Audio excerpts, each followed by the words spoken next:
Nous sommes le lundi 3 octobre 2022. Vous avez le bonjour de toute l'équipe de la matinale. Bienvenue sur Actu Matin, le rendez-vous de l'information et du débat sur Canal 3 Bénin. Wakabali Para, bonjour. Bonjour Christian et bonjour à tous. Alors, nous sortons d'un week-end politiquement très animé au Bénin, en Afrique et dans le monde, quelque part au Brésil. La fièvre des législatives monte dans les 24 circonscriptions électorales au Bénin, avec à la clé le balai des transhumants, le mercato qui s'intensifie et les acteurs ne perdent pas le temps. Dans quel but? C'est notre question. C'est peut-être connu de vous, mais en plateau, on vous dira un peu plus. Ce qu'il faut déjà retenir, les nouveaux venus resteront nouveaux venus, quel que soit leur poids politique et leur influence dans leur zone. Ils ne seront pas pris en compte dans les positionnements, en tout cas au Bloc républicain et à l'Union progressiste, le renouveau. Les consignes sont fermes, les états-majors y veillent.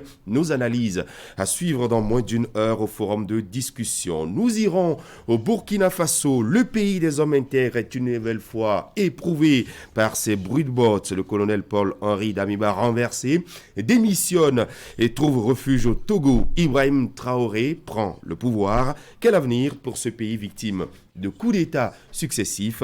On en discute également. Et autant les politiques font parler d'eux, autant le domaine des sports, beaucoup de faits font la une de l'actualité. C'est plus de 125 morts et de centaines de blessés dans un stade en Indonésie à la suite d'un match de football. La Guinée qui perd l'organisation de la Coupe d'Afrique des Nations 2025 et sur les stades, les championnats nationaux de foot battent leur plein. Nous irons en Europe. On fera le point de tout cela dans le journal des sports avec Hakimé Ousseni. Merci de votre fidélité. Installez-vous.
Dans quelques petites secondes, eh bien, les gros titres de la presse ce matin avec Wakabali Para. Mais avant, nous vous proposons les titres du mini-journal que nous aurons juste après la une des journaux avec William Cliquant. Et on parle ce matin du calvaire des usagers de la voie à Tiémé, à Djaka. Nous sommes dans le département du Mono. Et comme vous pouvez le voir déjà sur ces images, c'est un parcours du combattant que de s'engager sur cette route pour rallier une localité quelconque. Les apprenants en ce début d'année scolaire en paient les grands frais comme leurs enseignants. Les riverains appellent à l'indulgence des pouvoirs publics. Vous les entendrez dans un autre volet de l'actualité.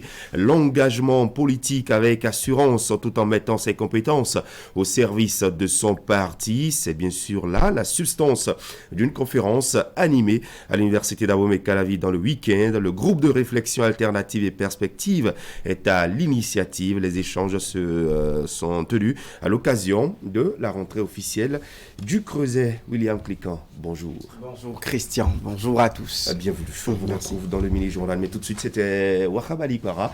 Pour les gros titres de la presse, la une, c'est avec vous. Oui Christian, dans Déjà sans transition, on va consulter les gros titres de la presse nationale. On arrive directement à la une du quotidien Fraternité. Coup d'État au Burkina Faso, récurrence inquiétante. La démocratie a du plomb dans l'aile au pays des hommes intègres. Le journal qui donne à lire une analyse bien fournie sur cette actualité. Le Mali, la Guinée-Conakry, le Burkina Faso et encore le Burkina Faso. En Afrique de l'Ouest, les bruits de bottes et le règne des corps kaki sont plus que jamais de retour et les régimes démocratiquement élus sont dans une spirale inquiétante.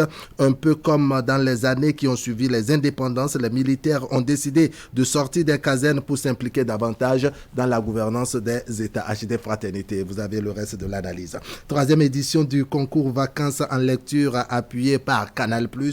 Soblohun Chérine remporte le premier prix. Et puis dans le cadre des élections législatives du 8 janvier 2023, la haute autorité de l'audiovisuel et de la communication réglemente les médias pour la période de pré-campagne. Le quotidien Fraternité donne à lire l'intégralité de la décision numéro 22-036-AC du 29 septembre 2022.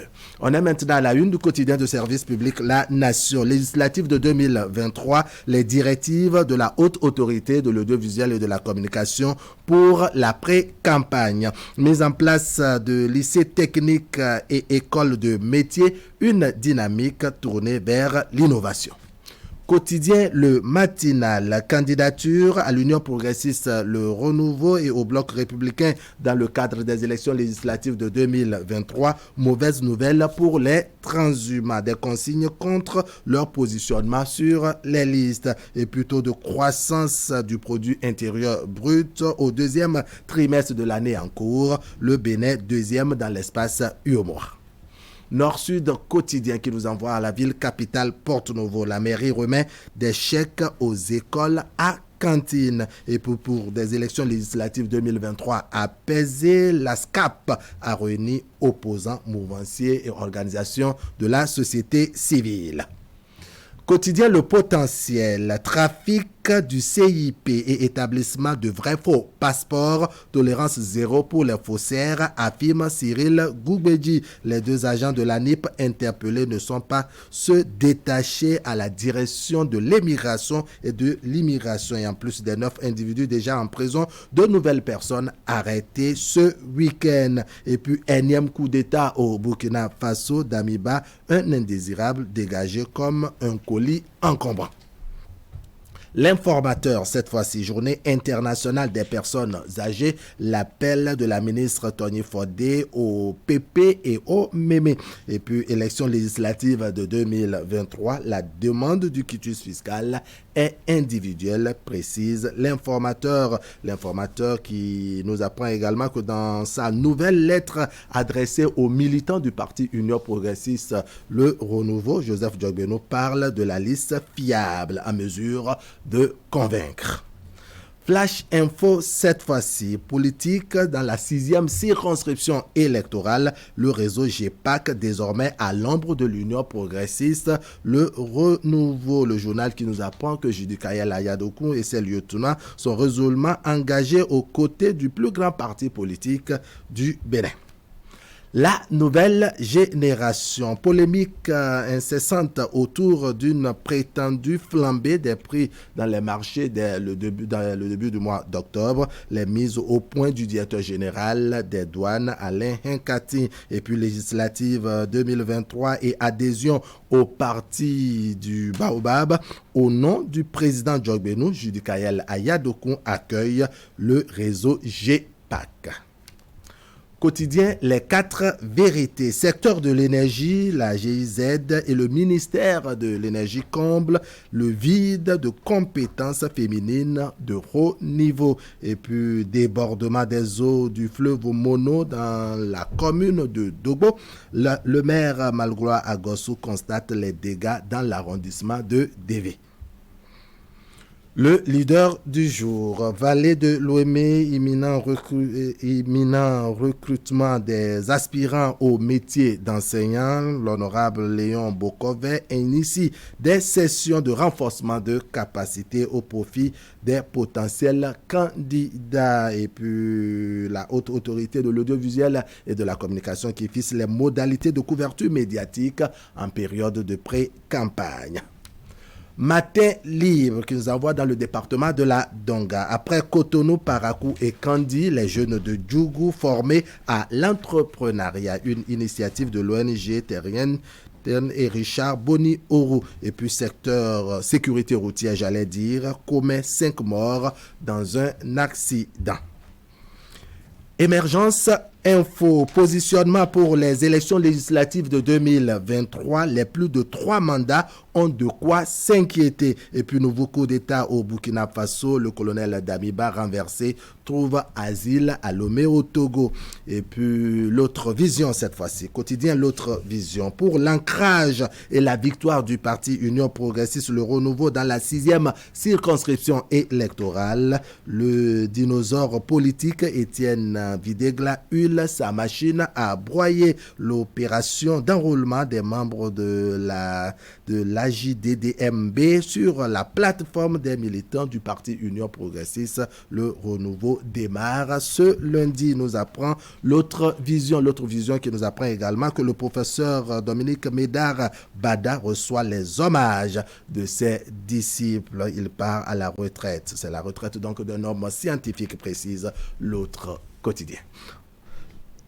L'autre quotidien pour finir, c'était l'autre vision, j'allais dire. L'autre quotidien pour finir, secteur énergétique, trilogie gagnante, acte 6, un an après l'initiative des logiciels de gestion envisagés et puis quitus fiscal dans le cadre donc des élections législatives de 2023. Le directeur général des impôts facilite la procédure. Voilà, Christian, tout rapide d'apparition ce lundi, parution faite d'un peu de tout avec Fraternité qui revient sur les bruits de bottes dans la sous-région, notamment en fin de semaine au Burkina Faso. Coup d'État au Burkina Faso, récurrence inquiétante. La démocratie a du plomb dans l'aile au pays des intégrités.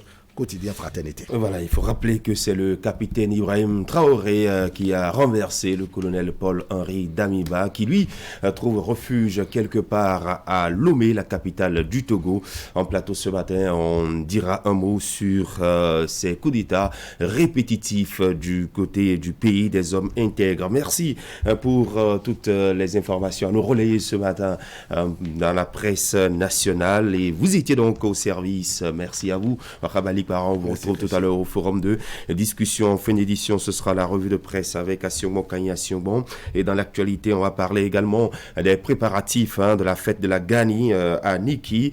C'est une course contre la montre dans le cadre de l'organisation de cette édition 2022. On met la bouchée double pour la réussite de l'événement. Et Paul Mouri Yansounou du quotidien La Nation et de la direction régionale de la Nation Borgouali-Bori nous rappelle qu'il faut encore quelques jours et Niki va démarrer donc la célébration de ce grand événement qui a été entre-temps arrêté et réduit au volet rituel pour des raisons liées à ce que vous savez, la Covid-19. Cette fois-ci, il y aura une grande fête. Restez donc avec nous sur Actu Matin. Tout de suite, les informations en images. Pour stimuler nos émotions comme un bon jeu de sport. Fais la passe. Pourquoi tu ne rentres pas dans la télévision pour lui faire la passe? Et comme dans la vie, tout ce qu'il faudrait, c'est une idée folle pour changer la donne. Et devenir la scène pour votre succès. Okay guys, listen, you have to tighten our defense. You, make sure you pass the ball. C'est ainsi que sont faits les gagnants. Ils ont une chance de dominer le jeu et saisissent cette chance pour prendre leur destin entre leurs propres mains. Êtes-vous prêt à gagner? 1xBet, suivez les leaders.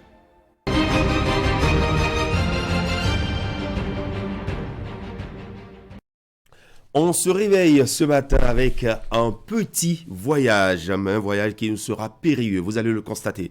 Nous allons nous rendre dans le département du Mono où les usagers de la voie Thiémé-Adjara se déplacent avec angoisse, c'est ce qu'il nous dira Narcisse Alossé dans son reportage. Cette voie en latérite longue de plusieurs dizaines de kilomètres est dans un état de dégradation avancée. La situation devient préoccupante en période de pluie où les localités longeant cette voie sont coupées des autres régions. Les précisions de notre antenne régionale Monokoufo. Voici les résultats du dernier déluge qui s'est abattu sur le sud de Bénin. Nous sommes sur la voie Thiémé-Adjara dans le département du Mono. Selon les témoignages recueillis auprès des riverains, cette voie qui relie deux grandes communes du Bénin, Thiémé et Grand Popo, est plongée dans cet état chaque fois que Dame Nature fait parler son humeur. Et ces dernières années, quand il pleut, même à pied, tu ne peux pas traverser la voie. Et c'est une voie qui avait de gravier. Mais c'est par le temps, l'usage du temps, que les graviers, les niveleuses qui viennent arranger les voies, renvoient les graviers dans la brousse. Et vous allez constater maintenant que c'est une voie qui n'a même pas de gravier. C'est une voie qui est devenue une voie argileuse. Du coup, circuler devient un véritable casse-tête. Aucun moyen de locomotion n'est recommandé. Si tout véhicule à 4 roues est déconseillé, les 2 roues s'exposent aux chutes et notre équipe de reportage en a été témoin. Celui qui vit la mésaventure ici est un enseignant qui se rendait en cours. Je vais au cours, mais compte tenu de l'état de la voie, j'ai dû laisser ma moto pour prendre un ZIM. Malheureusement, voilà, à quelques mètres encore, je viens de faire une chute comme vous le constatez. Tout comme lui, nombre d'usagers des établissements scolaires implantés ici vivent les affres des changements climatiques. Tu quittes la maison à 6 heures. Par exemple, sur la voie, il a plu. Tu tombes, le kaki est mouillé avec de la boue. Tu vas te retenir à la maison encore. Il y a plusieurs difficultés. Il y a de l'eau sur la voie. Nous n'avons pas supporté l'eau. On ne sait pas par où passer pour venir à l'école. C'est vraiment difficile. C'est un calvaire de se rendre dans ce sujet-là en période de pluie et surtout lors de l'inondation. On était plus nombreux que ça.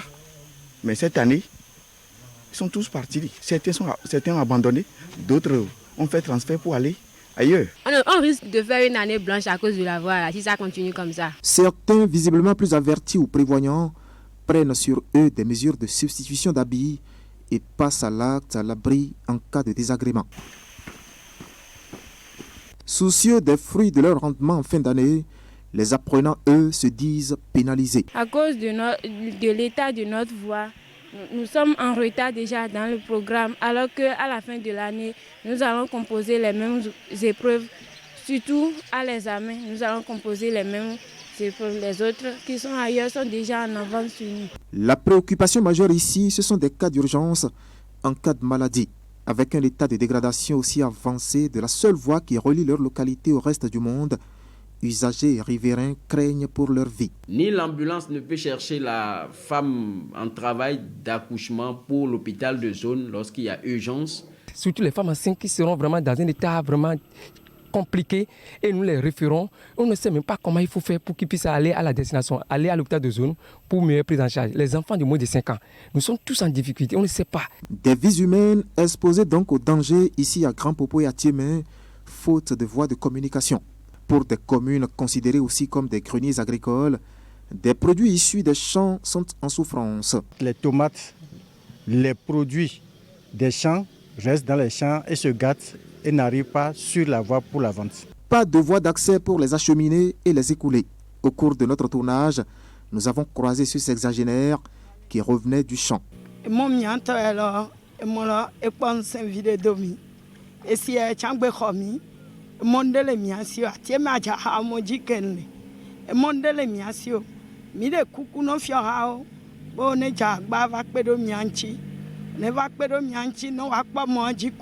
Le chef de l'État nous a dit que cette voie, c'est sa voie. Je veux qu'il entende le cri de détresse de cette communauté, simplement. Détresse et angoisse caractérisent donc le quotidien des usagers de la voie qui relie à Thiémé et à Adjara dans la commune de Grand Popo. Une voie argileuse longue d'une quarantaine de kilomètres qui dessert plusieurs localités. Des localités qui hébergent près de 50 000 âmes ici dans le département du Mono. Et voilà, William Cliquant, Wahabalik Bara, je ne vous conseille pas d'emprunter cette voie par ces temps de pluie. Bien malheureusement, nous avons de nos compatriotes qui y vivent et qui l'empruntent tout le temps. Les agents de l'État surtout qui en paient les grands frais. Quelqu'un disait ce week-end que enseigner c'est un sacerdoce, mais le sacerdoce n'est pas un vœu de pauvreté. Ou c'est pas un serment pour subir les plus grands malheurs. Regardez ces apprenants. Il y a une petite qui spécule déjà une année blanche, c'est-à-dire qu'elle estime que ces conditions-là ne permettent pas de les évaluer au même pied d'égalité que les autres apprenants qui vont à l'école. On a parlé des milieux lacustres qui, en raison de la crue, ne peuvent pas commencer la rentrée. On a les autorités communales qui demandent l'indulgence des pouvoirs publics pour que la rentrée soit reportée de quelques jours. Je crois que voilà un milieu où il y a terre ferme, mais que la situation est presque identique, elle est similaire.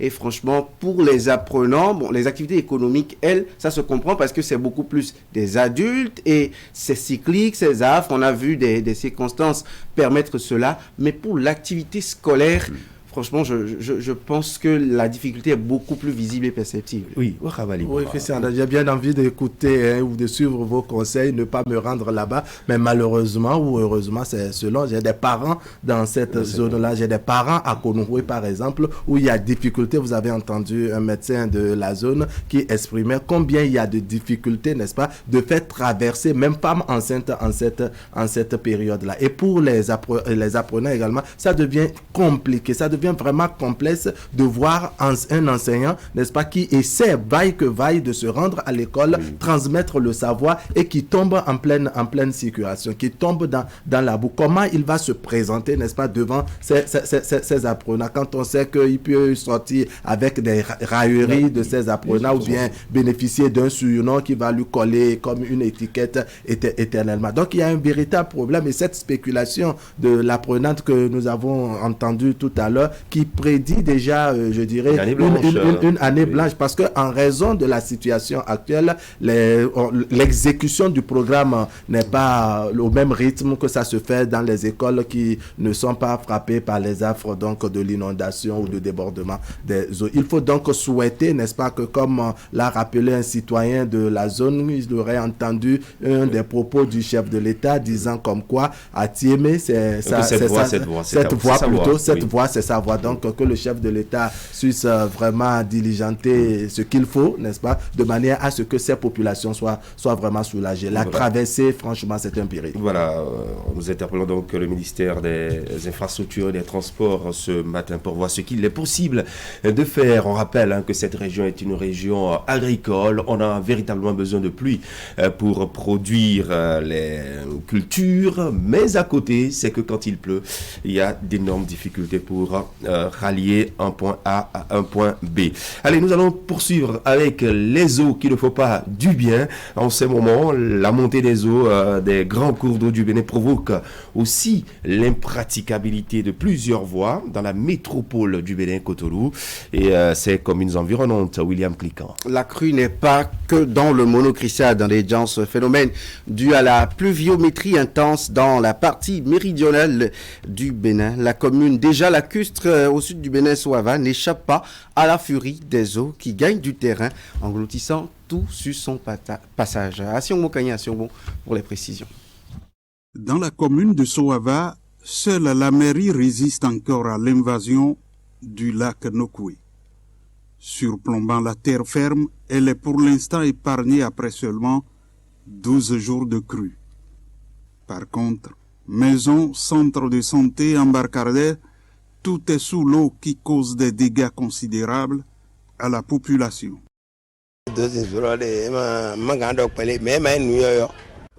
Nous sommes habitués à la crue.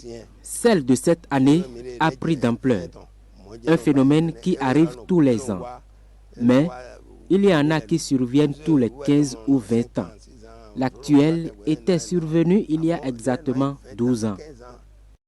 12 ans et des 12 ans, pour cette année, c'est des périodes rares pendant la crue qui perturbent beaucoup la population de Souava. Donc nous sommes en train de vivre des difficiles moments. Un tel phénomène est survenu il y a 12 ans, explique la population, qui ne souhaite pas parler. Les autorités craignent le pire car le niveau de l'eau peut encore monter davantage. Déjà, l'alerte rouge est donnée avec cet indicateur de niveau et aucun décès n'est signalé comme les rumeurs l'annonçaient. Nous ne déplorons aucun décès depuis le mois de juin où ça a commencé. Les eaux sont montées en l'espace de 10 jours et ça reste en furie jusqu'au mois d'octobre.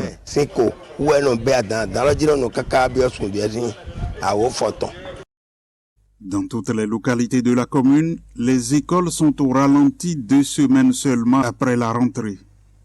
Apprenants et enseignants s'inquiètent. Il n'y a aucune école qui ne soit inondée, toutes. Ce qui fait que les difficultés se sont accrues. Accéder aux écoles actuellement, c'est vraiment un calvaire pour les enseignants, également pour les apprenants, même s'ils sont du milieu. Ce qui fait que les parents ont peur de laisser leurs enfants, surtout les petits-enfants, là, aller à l'école. Donc actuellement, les classes de CI, CP, c'est pratiquement vide. La situation n'est pas négligée par les autorités communales. À l'arrivée de notre équipe de reportage, le conseil communal était déjà en séance depuis 7 heures du matin. Et dans l'après-midi, une réunion de crise a été convoquée et à laquelle des partenaires sociaux ont pris part. Nous donnons des recommandations sur le terrain.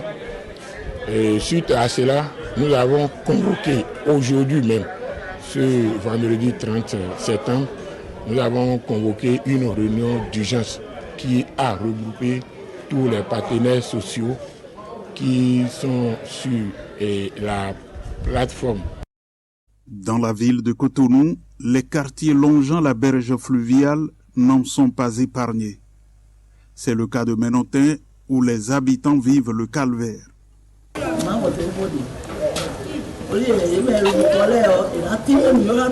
Personne ne vient nous expliquer quoi que ce soit afin de nous permettre les démarches à mener.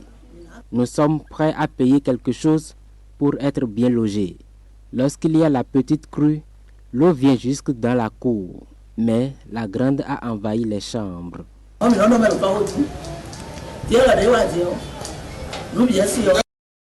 Comme en Ménotin, d'autres parties de Cotonou sont exposées au phénomène de la crue. Et pour la plupart du temps, les habitants sont contraints d'aller chercher d'autres abris ailleurs en attendant la décrue. Et voilà, nous allons repartir du côté du Mono, ce département dans lequel les autorités sont loin d'être indifférentes au phénomène des inondations observées actuellement, et ce sur une bonne partie du territoire national. William Ricard. Le sujet a été au centre des échanges lors de la réunion ordinaire de la conférence administrative départementale, réunion tenue dans les locaux de la préfecture à Lokossa au titre du troisième trimestre de l'année 2022. En plus de ce sujet, bien d'autres questions de développement ont été abordées au cours des travaux que résument ici Narcisse Alossé et Florent Dou. La gestion des inondations, la gestion des catastrophes naturelles. L'alerte donnée suite à ce phénomène cyclique vécu dans le Mono a fait mobiliser ici les membres de la conférence administrative départementale. Une mobilisation qui a été précédée quelques jours plus tôt de la mise en place des plateformes de gestion des catastrophes naturelles. Nous avons reçu le point au quotidien de la situation vécue dans toutes nos communes, mais tout particulièrement dans les communes vraiment frappées durement par cette situation, en l'occurrence la commune de Lokossa, Atiémé et Grand Popo. Donc nous avons fait le point des situations, point en termes de culture dévastée, en termes de déplacement, en termes d'infrastructures socio-communautaires inaccessibles. L'eau, source de détresse des populations ici, est aussi source de vie dans sa forme potable. Et le point sur son approvisionnement dans le Mono a révélé des avancées notables. Aujourd'hui, nous sommes globalement à près de 95% de décès en milieu rural en eau. Désormais, ce ne sont plus les bonnes dames avec des bassines sur les têtes qui iront chercher les eaux, mais nous avons des infrastructures qui nous permettent d'avoir l'eau chez nous, Et il faut conscientiser maintenant les acteurs à adhérer et à s'abonner à ces diverses infrastructures pour que nous puissions apprécier l'utilité de l'exploitation de ces infrastructures. Il a été aussi question de la mise en œuvre du projet Suède dans le Mono. Le point a été fait au cours de ces assises. Nous avons sur les 60 espaces sûrs, ce sont des espaces d'échange et de formation donc, de nos filles scolarisées et déscolarisées. Sur ces 60 espaces sûrs prévus par le projet, nous avons déjà pour la juridiction de notre département installé 31 espaces sûrs qui sont vraiment opérationnels et qui reçoivent beaucoup de filles, de nos filles, donc des 6 communes du département du Mono. À ce sujet, il faut ajouter le point de la consommation des crédits au 3e trimestre de l'année 2022. L'état des lieux dans tous les domaines a été suivi des propositions ou recommandations. Nous avons eu une bonne moisson de propositions que nous allons traduire en instructions vers les différents acteurs impliqués et concernés pour que nous puissions répondre promptement, non seulement aux besoins en assistance de nos populations, mais également aux besoins de résultats de ces différents projets qui nous ont été présentés. Les membres de la conférence administrative départementale du Mono ont ainsi satisfait à ce rendez-vous statutaire qui leur permet chaque trimestre d'aborder des questions touchant la vie des populations relevant de leur juridiction administrative. Prochaine réunion le mois de décembre 2022. Et la jeunesse estudiantine est à l'école du militantisme politique à l'université d'Abomey-Calavi. Le groupe de réflexion alternative et perspective GRAP a entretenu plusieurs jeunes sur le rôle de la jeunesse béninoise dans les partis politiques. La conférence est tenue ce week-end à la chaire UNESCO sous la coupole universitaire et bien d'acteurs politiques aussi. Reportage.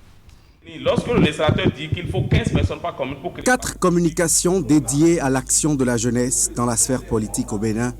Le menu proposé aux participants de cette conférence est bien varié.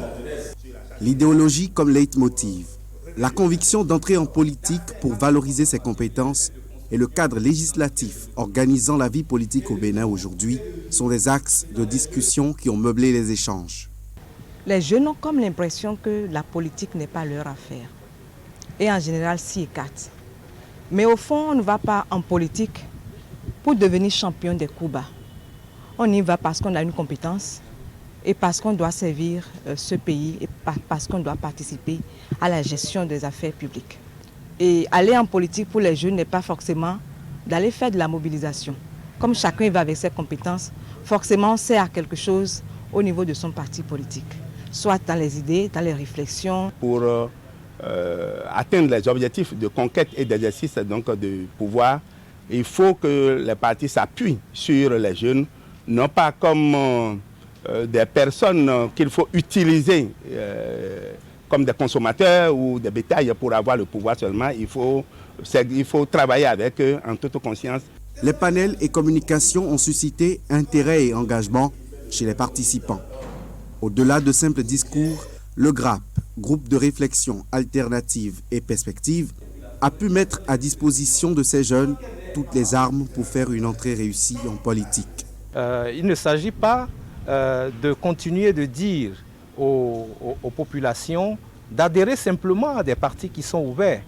Mais il faut également que du côté des partis, il se développe une stratégie qui vise à détecter au sein des populations les personnes, les hommes et les femmes qui se distinguent par leur influence sociale, parce que justement, sans avoir déjà adhéré à un parti, ces personnes ont réussi à, disons, changer le cours des choses au niveau des populations.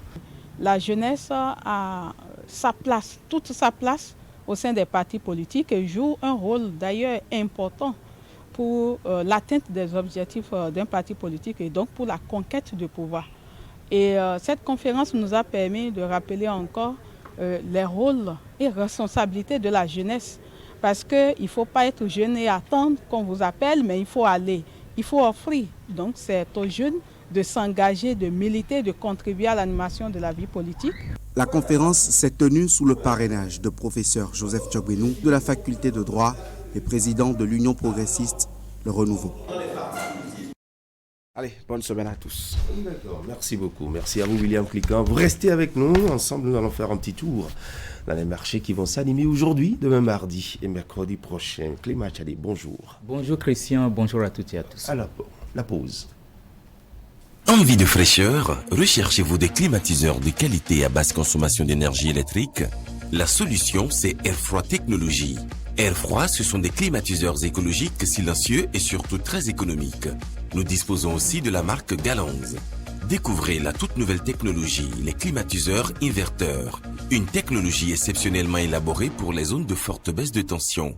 Ils sont aussi élégants que silencieux. Vous ne serez que séduit par la qualité de leur fraîcheur et surtout leur très faible consommation électrique. Une technologie entièrement tropicalisée, pièces de rechange disponibles. Visitez notre showroom à Cotonou, à 100 mètres du commissariat central en allant vers l'église Saint-Jean. Contacte 61 17 63 77. Notez bien des climatiseurs à basse consommation d'énergie électrique.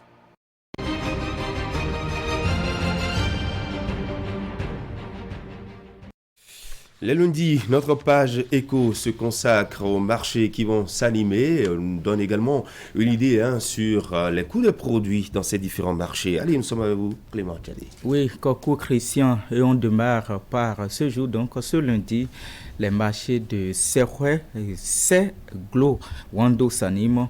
Toujours ce même lundi, les marchés d'Adjara, Dangbo, Perma, Peonko, Manegri, Tchaourou et Tcheti s'animent. Demain, mardi, traditionnellement, vous le savez, le grand marché de Kassouala s'anime. Les marchés de Sekere, Chikandou et Klekame, Lokosak, cette fois, Azoglisse aussi s'animent. Demain, mardi. Et mercredi, les marchés de Dogbo, Agoué, Komé, Dantokpa, le grand marché du Bénin Dantokpa aussi s'anime mercredi. Et toujours mercredi, les marchés de Rouegbo, Glazoué, Kouandé, Kobli, Djougou et Wenhi s'animent. Et sans transition, quelques idées sur les prix des produits de grande consommation. Vous le disiez tout à l'heure, Christian. À Wando, à Dangbo, un peu comme à Adjara, le tapioca est à 575 francs le kilogramme. Le haricot varie entre 800 et 850 francs le kilogramme. Les pois d'Angola sont à 1500 francs le kilogramme, alors que les pommes de terre sont à 825 francs le kilogramme. Le petit mil est à 600 francs le kilogramme. Alors qu'au Kassouala, un peu comme à Kouandé, le maïs maintenu à 350 francs le kilogramme. L'IAM a connu une légère baisse. Christian, vous vous rappelez, il y a 2 semaines environ, c'était à 70 000 francs les 50 kilogrammes. Aujourd'hui, c'est passé déjà à 65 000 francs les 50 kilogrammes. Le liébé local dans ces 3 marchés est à 300 francs le kilogramme.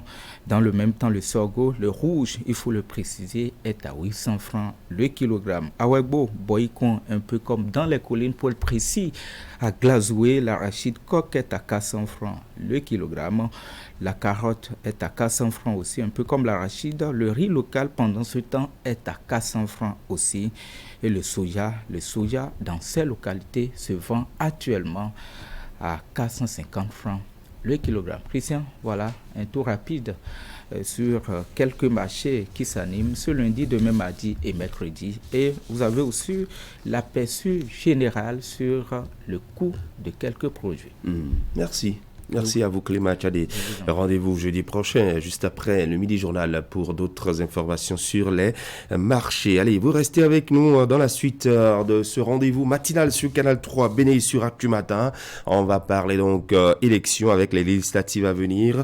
La candidature à l'UP ou au BR est conditionnée désormais. Pas de place sur les listes pour les transhumants en mauvaise posture. Législative du 8 janvier, on dira également un mot sur ces circonscriptions électorales les plus chaudes. Et puis, nous irons du côté du Burkina Faso, où le capitaine Ibrahim Traoré, par un coup d'État, a renversé le colonel Paul-Henri Damiba. Et puis, la CAN 2025, oui, elle n'aura pas lieu en Guinée-Conakry. La CAF a retiré donc l'organisation à ce pays et la course est désormais ouverte. La course à l'organisation qui est ouverte. Beaucoup de pays se positionnent déjà.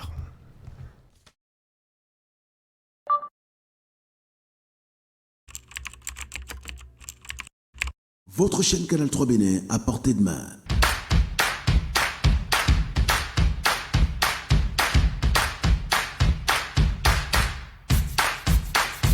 Découvrez désormais, depuis votre smartphone ou tablette, toute l'actualité nationale et internationale, vos émissions préférées de la chaîne Canal 3 en live 24/24, où que vous soyez, à travers son application disponible en téléchargement libre sur Play Store. Canal 3 et sur le www.canal3television.com, vous êtes les bienvenus. Canal 3, la passion de l'image. USM Bénin, établissement privé d'enseignement supérieur, spécialisé dans la formation de leaders, vous offre différentes formations homologuées par l'État béninois et accréditées par le CAMES qui vous donne les grades de licence et master professionnel. Au terme de votre formation, vous êtes directement opérationnel dans le tissu économique et maîtrisez les péripéties de l'administration des entreprises, des relations internationales et des sciences sociales. Nos filières en licence Bac+3 et master Bac+5, génie civil, eau et assainissement, administration générale, administration des finances, sciences juridiques, sciences politiques, sciences économiques et de gestion, marketing, communication et commerce, banque finance et assurance, finance, comptabilité et audit, gestion des ressources humaines, entrepreneuriat et gestion des projets, transport et logistique, gestion des médias, hôtellerie, tourisme et restauration, système informatique et logiciel, assistant de direction. USM Bénin, c'est la boussole à l'emploi indépendant et salarié. Nos différents sites, Cotonou, Calavi, Akpapa, Porto Novo, Lokosa, Boïcon, Parakou, Djougou. Contact plus 229 97 30 84 84. USM Bénin, le chemin vers l'emploi. Bienvenue dans un monde où vous avez le pouvoir. Le pouvoir d'aller toujours plus vite, toujours plus loin, de repousser les limites. Le pouvoir d'être libre, le pouvoir d'entreprendre, de vous dépasser. Le pouvoir de vous connecter au futur, d'inventer le monde de demain. Avec Isocel, vivez dès maintenant l'expérience du pouvoir de la fibre à partir de 25 000 francs seulement. Pour plus d'informations, appelez le 72 27, appel gratuit. Vivez chaque jour des sensations fortes sur votre radio. Ça y est, Fraternité FM, numéro 1 des radios du Septentrion se rapproche de vous. Téléchargez gratuitement sur Google Play Store l'application Fraternité FM pour savourer, où que vous soyez dans le monde, les informations, la belle musique en temps réel et tout notre merveilleux programme. Fraternité, votre FM à Parakou, la radio de tous les jours.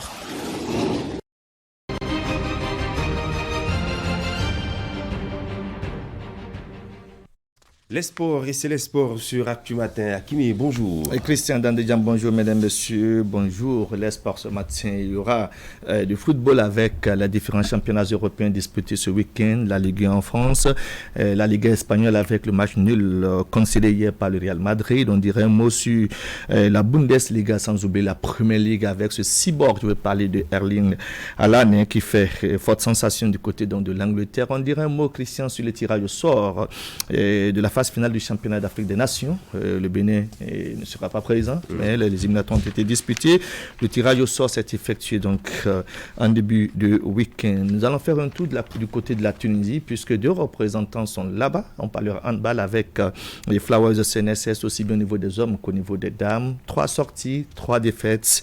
Eh bien, apprentissage difficile au niveau pour les représentants béninois. Commençons d'y par le tour d'horizon des championnats européens, la Ligue 1 en France, avec les rencontres disputées ce week-end et les résultats ainsi que se présentent. Marseille a dominé Angers par le score de 3-0. Il y a eu la victoire en déplacement du stade Rennais sur Strasbourg qui continue donc par enchaîner les défaites. Aucune victoire à l'actif donc du club strasbourgeois. 3-1. C'est bien le verdict de cette rencontre entre ces deux formations. Il y a eu hier la victoire du Paris Saint-Germain sur Nice 2-1. C'était plutôt avant hier. Lorient et puis Lille ont fait 2-1. Toulouse a dominé Montpellier par le score de 4-2. Et s'il y a une rencontre qui nous intéresse ce matin, et bien évidemment, Christian, c'est le match entre Clermont et puis Ajaccio, rencontre soldée par le score de 3-1 avec un but intervenu à la 91e minute, partant donc les griffes de Jodel Dosso. L'international béninois Lyon a été battu par le Racing Club de Lens, 1-0. Du côté de l'Angleterre, la Premier League avec Arsenal qui continue par confirmer sa bonne entame de saison, puisque ce n'est pas le cliché que nous avons eu la saison sportive dernière, eh bien, Arsenal a battu Tottenham par le score de 3-1 avec un but intéressant du gagnant parti. Bournemouth et puis Brentford ont fait match nul, 0 but partout. Les Blues de Chelsea ont dominé Crystal Palace 2-1. Il y a le 4-1 entre Newcastle et puis Fulham. Liverpool a fait jeu égal avec Brighton, 3 buts partout. 6 buts ont été marqués à l'occasion de cette confrontation. Everton domine Southampton 2-1. Il y a le 2-0 entre West Ham et puis Wolves. À noter 9 buts marqués au cours d'une seule rencontre. C'est bien le face-à-face entre les deux mancuniens. Man City jouait contre Manchester United et le Cyborg est passé par là. Je vais parler de Erling qui a marqué donc 3 buts, 3 triplés, 17 buts marqués dans l'intervalle de 11 rencontres disputées. C'est jamais arrivé dans l'histoire du football anglais. Et bien Man City a dominé largement Man U par le score de 6-3. Leeds United et puis Aston Villa ont fait jeu égal, 0 but partout. Ce lundi, suite et fin des rencontres de la 9e journée, tenez, Leicester affrontera Nottingham Forest. Du côté de l'Allemagne, on parle donc de la Bundesliga. Le Bayern de Munich a battu le Bayern Leverkusen par le score de 4-0. Leipzig et puis Bochum ont fait 4-0. Freiburg domine Mayence par le score de 2-1. Le leader jusqu'à avant les rencontres, j'allais dire de la 8e journée, c'était Union Berlin. Union Berlin a été battu par Francfort 2-0. Werder de Brême et puis le Borussia Mönchengladbach ont fait 5-1. Schalke 04 a été battu à domicile par Augsbourg 3-2. Du côté du championnat espagnol de football, c'est bien la Liga espagnole. Cadiz et puis Villarreal, le sous-marin jaune, se sont neutralisés.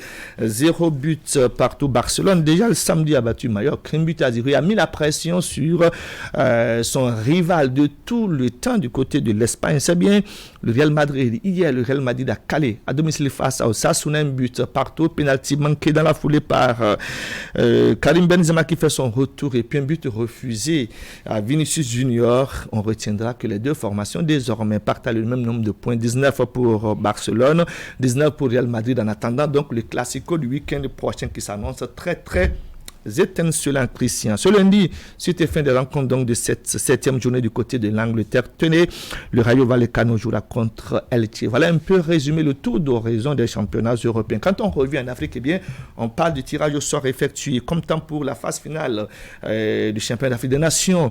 CHAN 2023, les groupes sont déjà connus. La compétition aura lieu en Algérie. Le tirage au sort s'est effectué donc ce week-end. L'Algérie, puis organisateur, jouera donc à Alger avec la Libye, l'Éthiopie et puis le Mozambique. Les autres groupes se présentent tels que vous le constatez sur le tableau. Dans le groupe B qui est basé à Annaba, nous avons la RD Congo, l'Ouganda, la Côte d'Ivoire et puis le Sénégal. Le groupe C qui sera donc à Constantine aura donc comme pays présents le Maroc, le Soudan, le Madagascar et puis le Ghana. Si le Bénin était qualifié, bien le Bénin se retrouverait certainement dans cette poule aux côtés de Madagascar, un adversaire connu, le Soudan, très bien connu, le Maroc également, adversaire presque de tout le temps des Béninois. Dans le groupe D, composé de 3 équipes, nous avons le Mali, l'Angola, la Mauritanie et puis enfin dans le groupe E, nous avons le Cameroun, le Congo et puis le Niger. Ce sont donc les 5 groupes qui composent la phase de poule de la phase finale du championnat d'Afrique des Nations Algérie 2023. Retour au Bénin avec cette information relative au tournoi Limatsou Badarou pour l'épanouissement de la jeunesse qui a livré son verdict, le verdict, j'allais dire, des demi-finales de chaque circonscription électorale. Deux compos de la circonscription électorale donc de Cotonou, sous-entendu la 15e et puis la 16e. Dans la 15e, l'arrondissement 2 a enlevé son biais qualificatif au détriment du 6e, battu au tir au but de 2-0. Son adversaire en demi-finale sera le 5e arrondissement. L'autre affiche de la demi-finale de la 15e mettra prise du 8e arrondissement au 12e. Dans le 16e, eh bien, le 12e arrondissement battu au tir au but, le 10e par le score d'un but à 0. Eh bien, mercredi soir, dans quelques 72 heures, eh bien, nous aurons les affiches ainsi que les présentes dans le 15e arrondissement, dans la 15e circonscription électorale. Le 2e arrondissement joue contre le 5e, ce sera sur le terrain de la place Bicentenaire. Juste après cette rencontre, la seconde opposera le 8e au 12e arrondissement. La finale de la 16e, elle, se jouera à la place Bicentenaire, c'est de la 15e sur le terrain de Midem bord, certainement. Voilà l'actualité en ce qui concerne le tournoi Alimatou Badaro pour l'épanouissement de la jeunesse. Un tour du côté de la Tunisie. Christian, je le faisais constater, eh bien, il se dispute du côté de la Tunisie la 43e édition des championnats d'Afrique, des clubs champions de handball. 2 représentants béninois sont du côté de la Tunisie. Il s'agit de Flowers CNSS Handball Club et aussi bien au niveau des masculins qu'au niveau des dames. 2 représentants qui sont en train, Christian, d'expérimenter le dur niveau, du haut niveau, accepter la tautologie parce que, eh bien, en termes de performance pour les 3 rencontres déjà disputées, eh bien, il y a bien évidemment constaté que les représentants béninois ont été battus à l'occasion de leurs 3 différentes sorties. Commençons déjà par nous intéresser aux dames du CNSS, de Flower CNSS Handball Club. Eh bien, on retiendra que pour leur entrée en compétition, elles ont été défaites par Petro de Luanda. C'était presque prévisible, 32-18. Il y a la seconde rencontre face à FAP Forces Armées Populaires. La rencontre s'est soldée par le score de 22 à 33. L'écart, c'est un tout petit peu rétréci. Mais après, il y a eu la 3e rencontre et où, eh bien, les représentantes, nos dames, ont été une fois encore battues. 3 rencontres pour 3 défaites. Eh bien, c'est un peu le bilan de la présence en ce moment de Flowers CNSS Handball Club. Comme je le faisais constater, eh bien, l'expérience, il faut certainement l'acquérir, mais le haut niveau, ça paie cash. Au niveau des masculins, c'est vrai qu'au départ, en termes de tirage au sort, les hommes étaient logés dans une poule A très difficile, aux côtés donc des spécialistes, j'allais dire, de cette discipline handball. Et puis bon, voilà, pour la première rencontre, un peu d'inexpérience, puisque, eh bien, Flowers CNSS masculin a joué contre ANT. Eh bien, la rencontre s'est soldée par le score de 23-24. Un seul point d'écart entre les 2 formations. La bande amenée par Aimé Sebio qu'on ne présente plus. Eh bien, il y a eu 2 autres rencontres qui se sont succédées. Eh bien, on retiendra la défaite face à Lali, bien évidemment. Je dirais encore logique, 40-11. L'écart, il est bien grand. Et puis, la 3e rencontre disputée par Flower CNSS Handball Club au niveau des masculins, c'était face donc à la formation à Zamalek. Et puis là encore, Christian, eh bien, la rencontre s'est soldée par le score de 33-19. En gros, 3 sorties, 3 défaites concédées par les 2 représentants. Eh bien, il fallait être présent pour tirer de la graine, je dirais, du haut niveau. Et c'est ce que fait en ce moment, eh bien, la formation, j'allais dire, la bande a aimé Sebio, puisqu'il est sur les 2 tableaux au niveau des masculins qu'au niveau des féminins. Il reste encore des rencontres à disputer par nos représentants béninois. De toute évidence, eh bien, je crois que la présence en Tunisie ne comptera pas pour du beurre en termes de performance. Eh bien, on connaît un peu le niveau désormais des nôtres. Maintenant, en termes d'expérience, eh bien, les 2 clubs présents du côté de la Tunisie vont véritablement tirer, je dirais, leçon de leur présence. Corriger ce qui est à corriger, continuer à maintenir, je dirais, la présence au haut niveau. Ça nous permettra, bien évidemment, Christian, d'ici 2 ans, 3 ans, 4 ans, 5 ans, pourquoi pas, eh bien, d'avoir des clubs plus performants au niveau continental. Voilà, résumé ce matin, Christian, l'actualité sportive. Merci pour ce résumé de l'actualité sportive qui nous rester en place, puisqu'avec vous et l'ensemble des débatteurs de ce matin, nous allons ouvrir le forum de discussion. Il n'y a rien pour stimuler nos émotions comme un bon jeu de sport. Fais la passe. Pourquoi tu ne rentres pas dans la télévision pour lui faire la passe? Et comme dans la vie, tout ce qu'il faudrait, c'est une idée folle pour changer la donne. Et devenir la scène pour votre succès. Okay guys, listen. You have to tighten our defense. You, make sure you pass the ball. C'est ainsi que sont faits les gagnants. Ils ont une chance de dominer le jeu et saisissent cette chance pour prendre leur destin entre leurs propres mains. Êtes-vous prêts à gagner? 1xBet, suivez les leaders. Envie de fraîcheur? Recherchez-vous des climatiseurs de qualité à basse consommation d'énergie électrique? La solution, c'est Airfroid Technologies. Airfroid, ce sont des climatiseurs écologiques, silencieux et surtout très économiques. Nous disposons aussi de la marque Galanz. Découvrez la toute nouvelle technologie, les climatiseurs inverteurs. Une technologie exceptionnellement élaborée pour les zones de forte baisse de tension. Ils sont aussi élégants que silencieux. Vous ne serez que séduit par la qualité de leur fraîcheur et surtout leur très faible consommation électrique. Une technologie entièrement tropicalisée, pièces de rechange disponibles. Visitez notre showroom à Cotonou, à 100 mètres du commissariat central, en allant vers l'église Saint-Jean. Contacte 61 17 63 77. Notez bien des climatiseurs à basse consommation d'énergie électrique.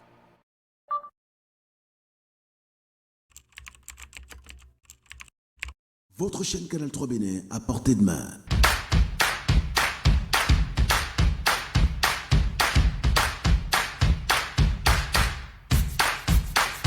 Découvrez désormais, depuis votre smartphone ou tablette, toute l'actualité nationale et internationale, vos émissions préférées de la chaîne Canal 3 en live 24/24, où que vous soyez, à travers son application disponible en téléchargement libre sur Play Store. Canal 3 et sur le www.canal3television.com, vous êtes les bienvenus.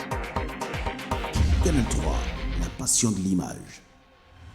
USM Bénin, établissement privé d'enseignement supérieur spécialisé dans la formation des leaders, vous offre différentes formations homologuées par l'État béninois et accréditées par le CAMES qui vous donne les grades de licence et master professionnel. Au terme de votre formation, vous êtes directement opérationnel dans le tissu économique et maîtrisez les péripéties de l'administration des entreprises, des relations internationales et des sciences sociales. Nos filières en licence Bac+3 et master Bac+5, génie civil, eau et assainissement, administration générale, administration des finances, sciences juridiques, sciences politiques, sciences économiques et de gestion, marketing, communication et commerce, banque financière et assurance, finance, comptabilité et audit, gestion des ressources humaines, entrepreneuriat et gestion des projets, transport et logistique, gestion des médias, hôtellerie, tourisme et restauration, système informatique et logiciel, assistant de direction. USM Bénin, c'est la boussole à l'emploi indépendant et salarié. Nos différents sites, Cotonou, Calavi, Akpapa, Porto Novo, Lokosa, Boïcon, Parakou, Djougou. Contact +229 97 30 84 84. USM Bénin, le chemin vers l'emploi. Bienvenue dans un monde où vous avez le pouvoir. Le pouvoir d'aller toujours plus vite, toujours plus loin, de repousser les limites. Le pouvoir d'être libre, le pouvoir d'entreprendre, de vous dépasser. Le pouvoir de vous connecter au futur, d'inventer le monde de demain. Avec Isocel, vivez dès maintenant l'expérience du pouvoir de la fibre à partir de 25 000 francs seulement. Pour plus d'informations, appelez le 72 27, appel gratuit.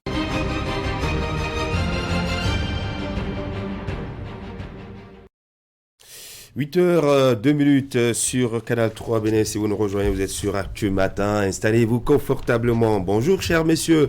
En plateau, Emmanuel Niamboussou, bonjour. Bonjour, Christian Deledjan. Delphin Gangana, bonjour. Merci de répondre présent à notre invitation. Wakhabali Para, Akime Ousseni sont avec nous. Chers messieurs, ce matin, nous avons beaucoup de sujets à aborder. D'abord, on va rester politique puisque nous sommes lundi sur Actu Matin. On va parler des législatives à venir. Rappelons qu'au niveau des formations politiques, en tout cas, les lignes sont véritablement en train de bouger, que ce soit au niveau du bloc républicain, de l'Union progressiste, de la Force Cori pour un Bénin émergent, du parti Restaurer la confiance et bien d'autres formations politiques comme les démocrates et autres, ces formations politiques qui envisagent aller à cette compétition électorale. Mais on va jeter un regard sur ce qui se passe à l'Union progressiste, le renouveau, et au bloc républicain. Comme vous le savez, le mercato s'intensifie et ce week-end encore, nous avons eu beaucoup d'acteurs politiques qui ont changé de veste, qui, pour quitter le bloc républicain pour l'Union progressiste, qui pour faire le sens contraire, mais arrivé là-bas, on vous accueille bien, sauf qu'on vous précise que vous êtes le bienvenu, mais n'espérez pas être sur la liste de candidatures. Herman Niamboussou. Je pense que c'est une stratégie mise en place par les partis politiques pour sans doute éviter les transhumances fantaisistes. Parce que justement, pour peu qu'on comprenne que oui, dans sa zone, on est un peu dérangé par la présence d'autres leaders de la région, on pense qu'il faut quitter ce parti, adhérer à l'autre parti, histoire de mieux se faire positionner. Non. N'oubliez pas que les partis politiques constituent depuis quand même quelques années, même si il y en a 2018 ont quand même déjà une certaine assise sur le terrain et savent déjà mieux que quiconque qui est s'il vous positionner pour une victoire au lendemain du 8 janvier 2023. Oui, si ceux-là viennent, ce qui est certain, ils ne seront pas tous... on ne va pas leur refuser à eux tous d'être positionnés sur les listes. Il y aura forcément un casting qui sera fait pour le grand bonheur des partis politiques. Wakhabali Para, ces consignes au niveau de ces formations politiques, est-ce que vous pensez que elles sont les bienvenues? Non, moi j'estime que ce sont des consignes qui sont de nature, n'est-ce pas, à distraire certains. C'est également des consignes qui sont de nature à mettre en garde d'autres personnes. Parce que dans cette question de déménagement, c'est-à-dire on démissionne d'une formation politique pour atterrir à telle autre, ou ceux qui font le sens inverse, il y en a que les partis eux-mêmes négocient des fois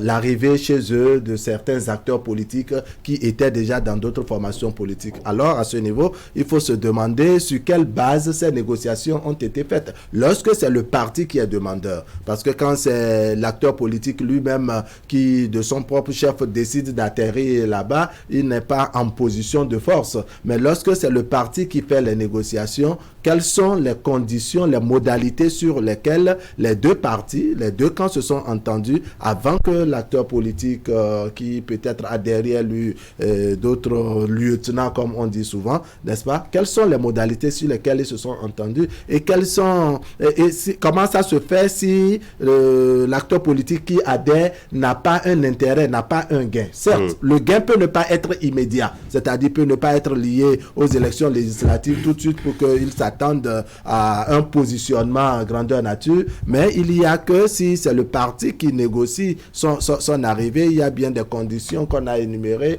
des propositions qui lui ont été faites, et quand ça croise son assentiment, très vite il va. Maintenant, on a noté également que certains sont dérangés dans leur formation politique par des questions d'orgueil, ils sont mal lotis après certaines discussions dans les coulisses relatives à des positionnements. Ils ont décidé peut-être de partir, espérant que dans leur parti d'accueil, dans le nouveau parti d'accueil, on va beaucoup plus les considérer. On va beaucoup les considérer. Et vous avez dit, ils sont bien accueillis. Maintenant, le message qui suit, c'est que il ne faut pas espérer être positionné. Je ne pense pas que tous ceux qui adhèrent, n'est-ce pas, à la fin ne seront pas positionnés. Je ne pense pas. Vous attendez de voir. Vous êtes un Saint-Thomas. Allez, nous allons voir la une du quotidien Le Matinal qui nous donne l'information ce matin en grandeur nature. Candidature à l'UP Le Renouveau et au BR dans le cadre des législatives de 2023. Mauvaise nouvelle pour les transhumants. Des consignes contre leur positionnement sur les listes. Et cette une est accompagnée des photos de certaines personnalités ou de certains acteurs politiques qui ont changé de formation politique. Hakimé Seydou Ousseidi, devra-t-on dire que ces acteurs sont de mauvaise posture aujourd'hui? Bon, je constate que c'est certainement une analyse du journal, le matinal, qui au regard des mouvements auxquels nous assistons, a cru devoir, jeter un coup d'œil dans le rétroviseur et voir un peu quels peuvent être les tenants aboutissants de ces jeux de chaises musicales, si je puis ainsi m'exprimer. Je crois qu'il y a des évidences qui sautent à l'œil dans le cadre de cette actualité folle. Et depuis plusieurs jours déjà, c'est déjà de se poser la question de savoir est-ce que véritablement, parce que ce n'est pas des acteurs des moindres qui s'adonnent à ce jeu de transhumance, où est passée véritablement l'idéologie des partis politiques, parce que si c'était des personnes qui partageaient de façon très ancrée les idéologies de leur formation, il y a bien des raisons de se poser des questions quant à la période. Parce qu'en réalité, Christian, que cela intervienne au début de la création des partis politiques, 2-3 mois après l'élaboration, ça peut se comprendre.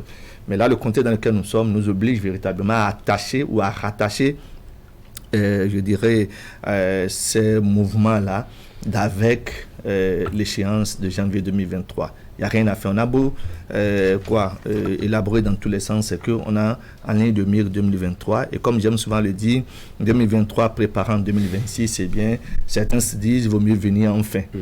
Pour que 2026, si on projette l'avenir, qu'on puisse, à défaut d'être bien positionné cette fois-ci, de compter parmi ceux qui peuvent être récompensés en 2026 si les thèmes que j'utilise ne sont pas exagérants. Dans l'autre des cas, c'est clair que les existants posaient déjà problème aux formations politiques qui élaborent sur le terrain. Ce n'est pas 2 personnes, ce n'est pas 3, c'est des milliers de militants que nous avons au niveau aussi bien de l'Union progressiste que du Bloc républicain. Et quand je laisse ces deux formations, quand on va les étendre, c'est que nous avons les FCBE qui ont aussi des centaines de milliers et de militants, les démocrates aussi en ont, ainsi de suite, ainsi de suite. Donc, tous ambitieux aussi. Exactement. Et quand on les prend comme ça, chacun a envie d'être positionné pour le compte des législatives prochaines. Et donc, du coup, ça n'a pas encore été facile, le casse-tête au niveau interne, en ce qui concerne le nombre déjà exagérant, si c'est exagérant, je dois utiliser. Et à cela maintenant viennent s'ajouter des débauchages. C'est-à-dire que vous entendez, c'est même pas fini, nous sommes en pleine période.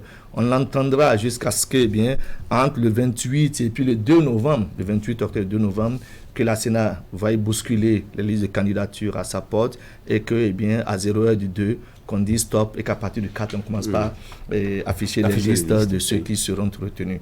Je crains ce qui va se passer entre le 2 et le 4, ce qui va se passer après le 4. Oui. On n'en est pas encore là. Jusqu'au 8, pardon. 8 janvier. On n'en est pas encore là. Pour le moment, c'est que nous constatons que des personnes pas des moindres démissionnent. On a vu un peu ce qui s'est passé dans le plateau. Ça continue, ça n'est pas terminé. Et tous les jours que Dieu fait, tous les week-ends que Dieu fait, Christian, vous entendez que tel acteur politique avec un bataillon bien précis dépose bagage à tel ou autre endroit, même si là encore on a fait le débat sur le plateau pour dire que les démissions sont in situ personnées et que la deuxième aussi in situ personnée. Quand vous êtes chef de parti politique, vous n'êtes plus d'accord, vous avez envie de déposer bagage ailleurs, vous allez seul.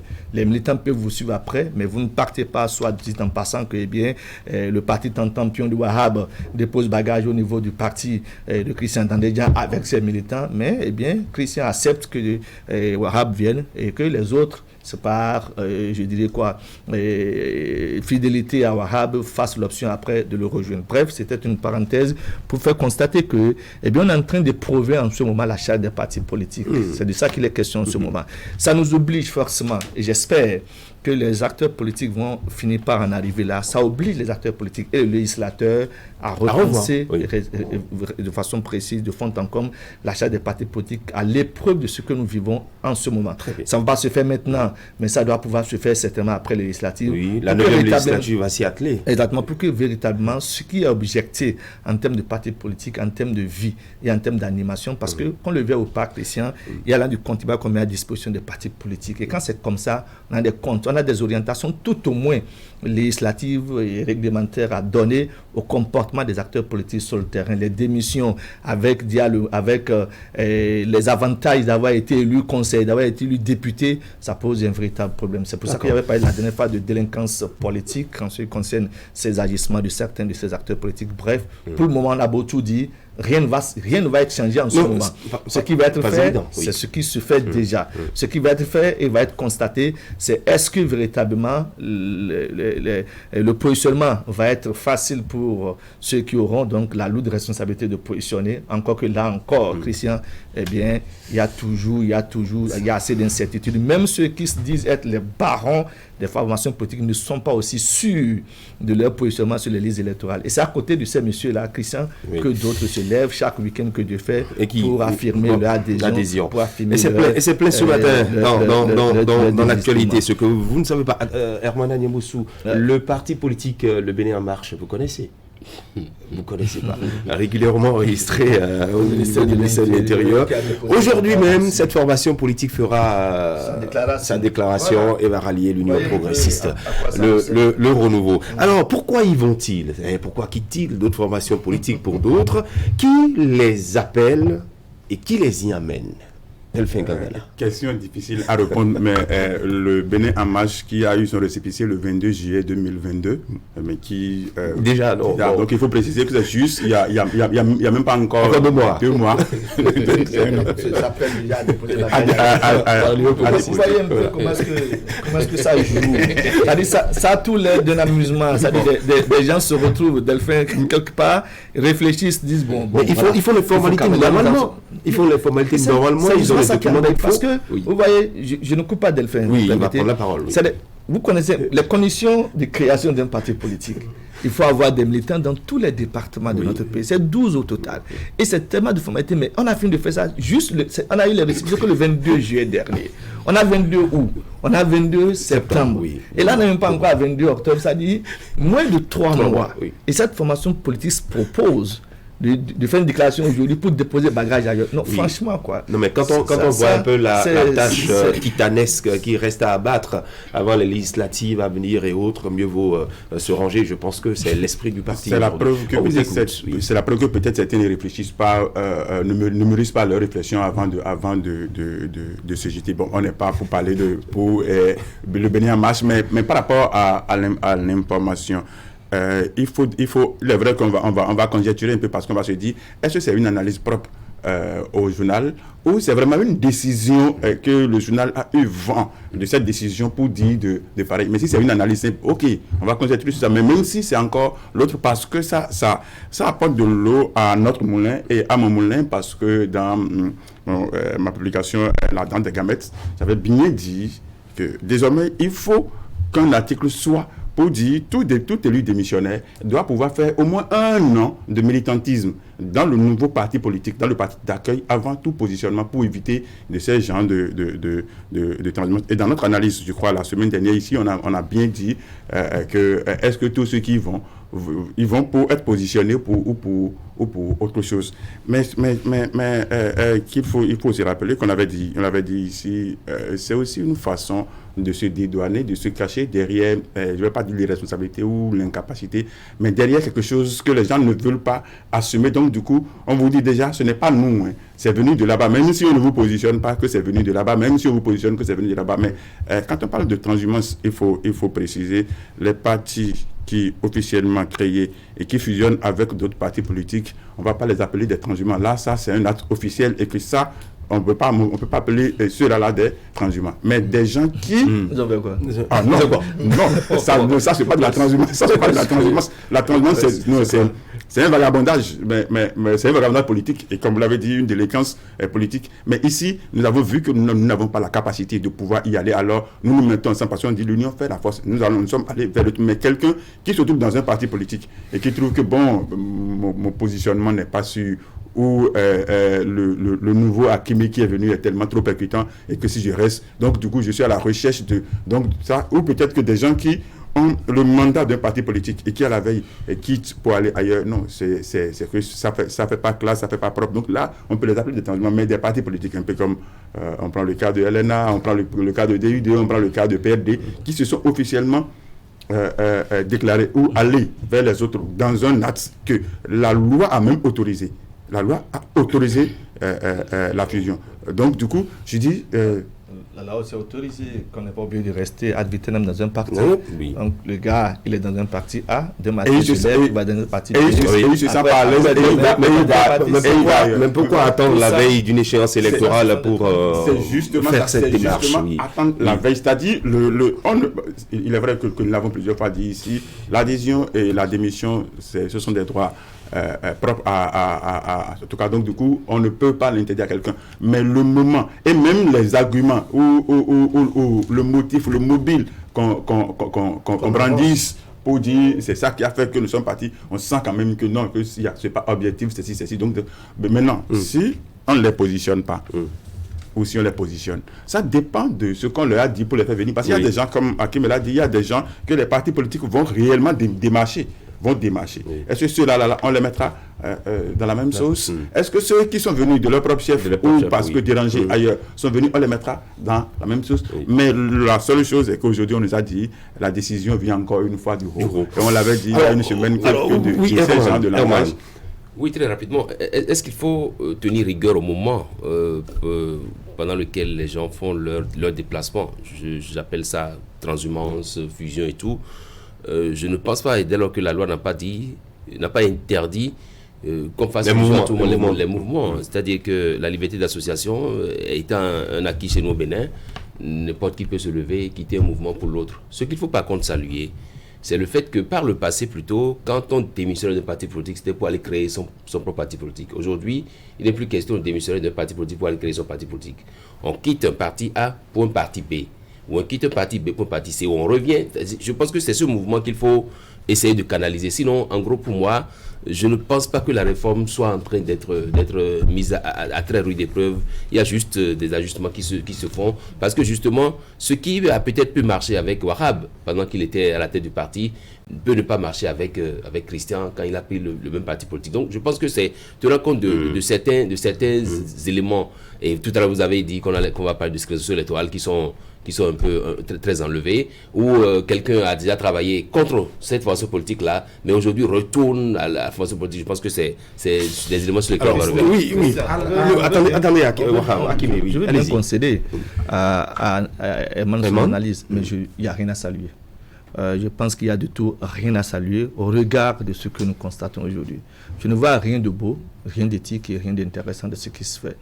On a beau me dire que la tête de X n'avait pas plu, c'est la tête de Y qui plaît aujourd'hui et qu'on sort. Mais attends, les idéologies n'ont pas changé.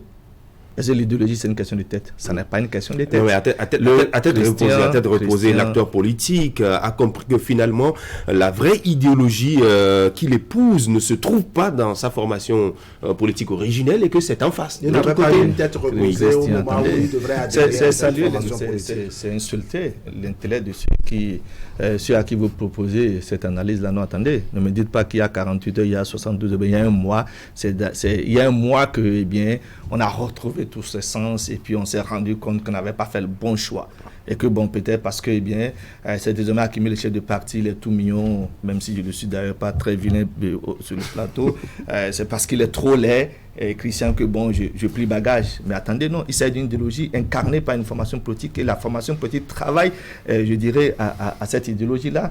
C'est ça qui a été proclamé à la création des différentes formations politiques. Le bloc républicain, quand il supportait le fonds baptisme par parcours, acclamait au fort l'idéologie qui incarne cette formation politique. Même chose avec le Baobab, désormais arpenté, j'allais dire, chapeauté par un arc-en-ciel. C'est de ça qu'il était question. Et c'est ce qu'entre-temps, quand Jobino a dit à Adrien qu'il a convaincu en termes d'idéologie, qu'il a amené désormais à déposer bagage au niveau de l'Union progressive de renouveau. Donc, je ne pense pas qu'il s'agit d'une question de personne qui oblige un déplacement, mais quand il y a une idéologie qui est défendue et, je dirais, ancrée au niveau des différentes formations politiques, c'est de ça qu'on doit beaucoup plus... c'est vers cet idéal qu'on a beaucoup plus penché, sinon, Christian, à croire que, il n'y a pas de rigueur à tenir à ceux qui font ces mouvements ces derniers temps. Non, il y a de rigueur à tenir. De toute façon, ce qu'on sait, et ça, c'est un secret de polichinelle, ce n'est pas pour les beaux yeux de Christian comme d'Hakimi que les gens sont en train de faire ce déplacement. Chacun y va parce qu'il y a un intérêt qui est bien visé. Oui, et comme je vous l'ai dit, 2023 prépare 2026. Oui. Il y a des personnes, il y a plusieurs qui n'auront que les yeux pour pleurer après 2023. Il y en aura encore qui auront, à exprimer des bottes de mécontentement après 2023. De toute évidence, ce que j'espère, et ça va être l'élément fondamental, c'est le comportement des électeurs dans les urnes. C'est à l'aune du comportement des électeurs qu'on saura si entre-temps celui qui est venu, crier ou bien Toby que désormais cette formation incarne mon idéal, de faire ce mouvement-là. Parce que ce n'est même pas le nombre de personnes qui viennent qui pose problème, c'est le comportement des électeurs le 8 janvier prochain qui sera l'élément fondamental, le catalyseur. On va permettre à Wahab de se prononcer. Oui, allez-y. Non, ce que je voulais rectifier un peu dans les propos, dans l'analyse de Herman, c'est de dire que désormais, il n'est pas question, quand on démissionne d'une formation politique, de créer son parti. Non, la loi n'a pas interdit que quand vous démissionnez d'un parti politique, d'aller créer votre formation politique. Quand vous remplissez les conditions, vous allez dit que la loi l'a interdit. Non, vous avez dit qu'il n'est pas question. On a juste assisté. Non, je dis que par le passé, ce à quoi on assistait, c'était que quand vous avez démissionné du parti, vous allez créer d'autres partis. Voilà. Mais que aujourd'hui, le constat c'est quand on quitte un parti, on va attendre. C'est tout ce que j'ai fait comme constat. Donc il n'y a rien à rectifier à ce niveau. Non, ce que j'ai bien entendu, c'est de dire qu'aujourd'hui, il n'est pas question. C'est ça, c'est ce sur quoi je voulais m'accrocher. Maintenant qu'on est tous d'accord, aujourd'hui, effectivement, le constat, c'est que les gens démissionnent d'une formation politique. Peut-être sont-ils en difficulté de créer eux-mêmes leur propre formation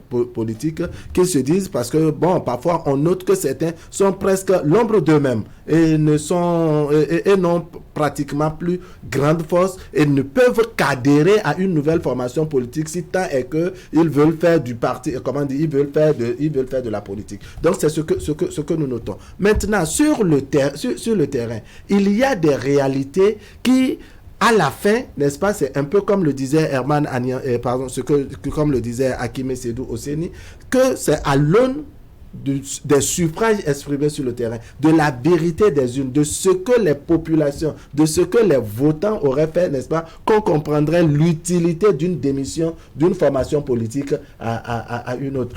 Parce que quand vous regardez, il y a que les questions d'idéologie ne sont plus les lignes qui conduisent ou bien qui orientent désormais les acteurs politiques. Ce sont beaucoup plus des questions de tête. Et il va falloir peut-être trouver la formule qu'il faut pour corriger. Parce que quand vous êtes dans une formation politique... Vous pensez que ce sont les têtes qui attirent d'autres têtes en ce moment? Dans certains cas, oui. Dans d'autres cas, on note tout simplement, n'est-ce pas, que les gens sont gênés, c'est-à-dire il y a des querelles de personnes. C'est une cohabitation difficile entre acteurs dans une même formation politique.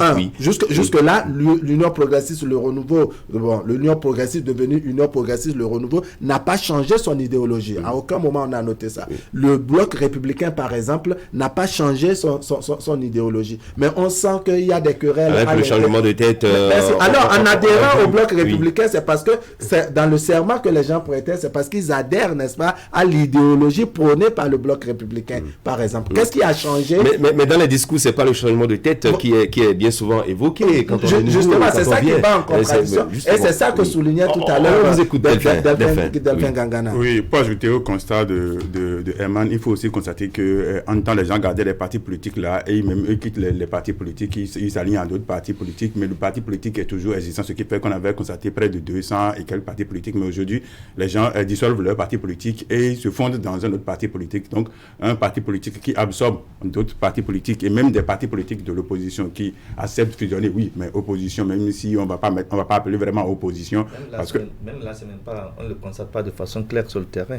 La LNA qui a fait l'option, la formation de Théophile Yaro qui a fait l'option de déposer bagage au niveau de l'Union progressive le renouveau, a fait quelques congrès de dissolution quand là serait un autre débat parce que l'article 11 a bien dit que ce sont les individus qui adhèrent au parti politique. Un autre parti politique n'a pas à adhérer à un parti politique. On a dit qu'un individu ne peut pas être membre de deux partis politiques. Donc, est-ce que le fait de dire je suis sorti de mon parti politique pour se trouver dans l'autre parti politique et que c'est le bureau politique qui dit je quitte l'autre parti politique pour aller dans un autre parti politique, ça veut dire que le parti politique duquel on est parti n'existe plus. Donc, du coup, même si on ne signale pas la dissolution d'office, mais du moment où on a dit fusion, parce que la fusion, il n'y a pas autre chose. Fusion, c'est fusion, il n'y a même pas. On avait trop fait de dire fusion, absorption, fusion. Non, il n'y a pas fusion, il n'y a pas fusion, absorption. Fusion, c'est fusion. Donc, du coup, quand vous quittez là-bas et vous venez chez les autres, c'est que vous fusionnez avec les autres, vous n'existez plus. C'est un débat qu'ils vont faire après. Mais c'est vrai que, oui, comme vous le dites, Yaro est allé, mais Delafator a dit je n'y vais pas. Donc, ce n'est pas parce que l'autre est allé que tout le monde est su. Mais le constat que je complétais par rapport à l'observation de Herman, c'est que des partis politiques qui créés même il y a 2 mois se dissolvent et puis se fusionnent avec d'autres partis politiques. Donc on ne les garde plus là pour agrandir le nombre de partis existants. Donc on constate aussi ça. Il est vrai que la loi ne l'a pas dit, mais c'est un constat qui se fait actuellement. Mais le problème qui se pose, c'est l'éternel problème de conviction. Est-ce que les gens vont dans les partis politiques réellement avec une conviction ou pour la conviction, ou c'est un jeu d'intérêt. Certes, on dit le parti, on dit... justement, quand vous y allez, vous espérez quelque chose d'une formation politique. Quand vous l'intérêt personnel dépasse beaucoup plus la conviction, parfois dépasse beaucoup plus l'intérêt général. Donc, du coup, les gens se battent d'abord pour eux-mêmes, et c'est après ça qu'ils pensent à l'autre. Donc, du coup, les adhésions, les démissions et autres, est-ce que les gens ils vont vraiment pour la fusion? Parce que si vous suivez le discours de Maître Adrien Rompedji à la cérémonie de fusion avec l'Union progressiste, il a bien dit, je n'ai même pas lu l'accord, je n'ai rien ajouté, rien retranché, parce que je vous fais confiance, parce que ce qui compte pour moi, c'est quoi? La parole donnée. La parole donnée, est-ce la conviction du parti politique qui a la parole donnée? Non, c'est sur quoi nous nous sommes entendus. Donc, les ententes, les accords, mais pas l'idéologie, pas la conviction, pas la vision du parti politique. Mais qu'est-ce que vous m'avez dit? Qu'est-ce que vous m'avez promis? Parce qu'il a bien dit, c'est un avocat, et ce sont des avocats même. Donc il dit, je n'ai pas lu les accords. J'ai signé même les yeux fermés. Parce que je vous fais confiance. Mais ce qui tient pour moi, parce que pour moi, si notre collaboration ne va pas perdurer, c'est le respect de la parole donnée. Oui, Herman, très rapidement, je ne sais pas pourquoi on devrait se désoler ce matin d'assister à cette transhumance. Parce que les analyses oui, en fait, c'est pour dire quoi. Vous avez des partis qui clament des idéologies. Quand vous prenez ces partis politiques-là, combien de militants, de sympathisants de ces partis politiques-là maîtrisent ces idéologies-là? Si dès le départ, on n'a pas été déçu de constater qu'il y a des partis politiques aux différentes idéologies qui soutiennent la même personne, on ne devrait pas être surpris aujourd'hui de voir que des gens changent de camp parce que justement la tête de tel ne leur plaît pas. C'est vrai que vous l'avez dit, quand ils changent de camp, ils disent nous suivons telle personne parce que... Mais on aura une certaine stabilité quand on aura au pouvoir quelqu'un d'un parti politique. Parce qu'il ne sera plus question pour les autres partis politiques qui ont d'autres idéologies de dire nous vous soutenons. Il sera plutôt question de dire nous fusionnons désormais avec ce parti politique-là parce que nous partageons l'idéologie. Quand vous prenez un peu le poids des idéologies, il y en a qui se ressemblent sérieusement, qui sont juste un idéologie. Et mieux, les tests sont prévus que les partis politiques aient des écoles. Combien de partis politiques, à part les deux grands ou trois, ont vraiment des écoles de partis politiques dans lesquelles ils vont enseigner à leurs militants leur idéologie? Il n'y en a pas. Donc je pense qu'au fil du temps, quand on va rentrer dans l'ordre, on va assister à une certaine... J'ai bien voulu qu'on aborde cet aspect du sujet ce matin avec ces changements de formation politique que nous avons et voir un peu quelles sont ces circonscriptions électorales qui seront les plus chaudes pour ces législatives à venir. Cher monsieur, je proposerai qu'on aborde le sujet demain ou mercredi prochain si vous le voulez bien. L'actualité en Afrique oblige et dans la sous-région ouest africaine. Je vous emmène très rapidement du côté du Burkina Faso avec cet énième coup d'État qui vient de faire partir le colonel Paul-Henri Damiba et c'est désormais le capitaine Ibrahim Traoré qui est le nouvel homme fort du Burkina Faso. Akimé aussi. Je crois que parfois nous-mêmes on participe à donner, je dirais, de l'appétit aux putschistes, le nouvel homme fort. Qui ont sévérité. Ouais, le nouvel homme fort. Oui. On a pris c'est notre vocable quoi, la presse. Quand quelqu'un dépose quelqu'un, c'est le nouvel homme fort. Et quand on dépose un autre, c'est le nouvel homme fort. Tellement qu'il y a de nouveaux hommes forts que tout le monde cherche à être fort. Non. Ça fait pas marrer, mais c'est malheureusement nous-mêmes qui parfois de nos conjectures, de notre vocabulaire, évoluons dans la discussion. Non, avec Damiba qui est déposé. Oui. Non, c'est déplorable. D'abord, c'est déplorable parce que c'est quand même la même famille qui a déposé le président Kaboré, légitimement élu, légalement élu. Parce que on se plaignait de bien de choses et puis la question d'insécurité grandissante avait mené à constater que la situation dépassait Roch Christian Kabore. Et donc du coup, Damiba et les siens, parce qu'en son temps, même Ibrahim certainement avait fait partie du complot qui a déposé Roch Christian Kabore. Seulement 8 mois après, ça reblote comme si c'était, je dirais quoi, l'exercice le plus facile en vue en ce moment au Burkina Faso. Et c'est cette grande dame des populations burkinabées et même l'intervention du Moronaba n'a pas empêché de déposer Damiba pour que Traoré s'y installe, même si déjà il est en difficulté. Je crois qu'avec ce qui se passe, on a fini par se rendre compte que l'État-nation a commencé par avoir à de grosses difficultés. Où est-ce que nous en sommes? Comment est-ce qu'on incarne l'État-nation? Est-ce que nous sommes déjà devenus très incapables de gérer nous-mêmes, je dirais, nos États? La question reste tout entière. Les militaires, l'armée, on sait où est-ce qu'on la trouve. Eh bien, ce n'est pas au pouvoir qu'on retrouve l'armée. Et aujourd'hui, c'est devenu un jeu très facile. C'est le cas au Burkina, c'est le cas à côté au Mali, c'est le cas au Tchad, ainsi de suite, en Guinée et consorts. Seuls quelques pays juste à côté sont encore pour le moment épargnés. Je vous explique que ça va durer longtemps parce qu'il n'y a que le Niger, le Bénin, le Togo. En dehors de ça, la Côte d'Ivoire. Après ça, quand vous faites un tour, Christian, eh bien, vous vous rendez compte que c'est l'armée qui est en train de dicter sa loi. On a des raisons de s'inquiéter pour savoir jusqu'à quel niveau l'armée se sent obligée, je dirais, de se faire entendre. Ça ne devrait pas être, je dirais, l'actualité la plus simple à arborer, mais aujourd'hui, on se rend compte qu'en 2, 3, 4, 6 mouvements, et bien rapidement, l'armée s'empare, c'est la radio, la télévision qui n'émet plus, et puis quand elle doit émettre, c'est qu'on vient entendre un discours désormais, mais Damiba est déposé, même si lui-même avait entre-temps résisté pendant quelques heures, pour finalement, je dirais, déposer bagage. Donc, abdiquer, voilà. Je constate tristement, vous, avec la situation qui se produit en ce moment au Burkina n'est pas du tout reluisante. Les questions d'insécurité, avec la montée vertigineuse du djihadisme dans ces zones, posent un problème.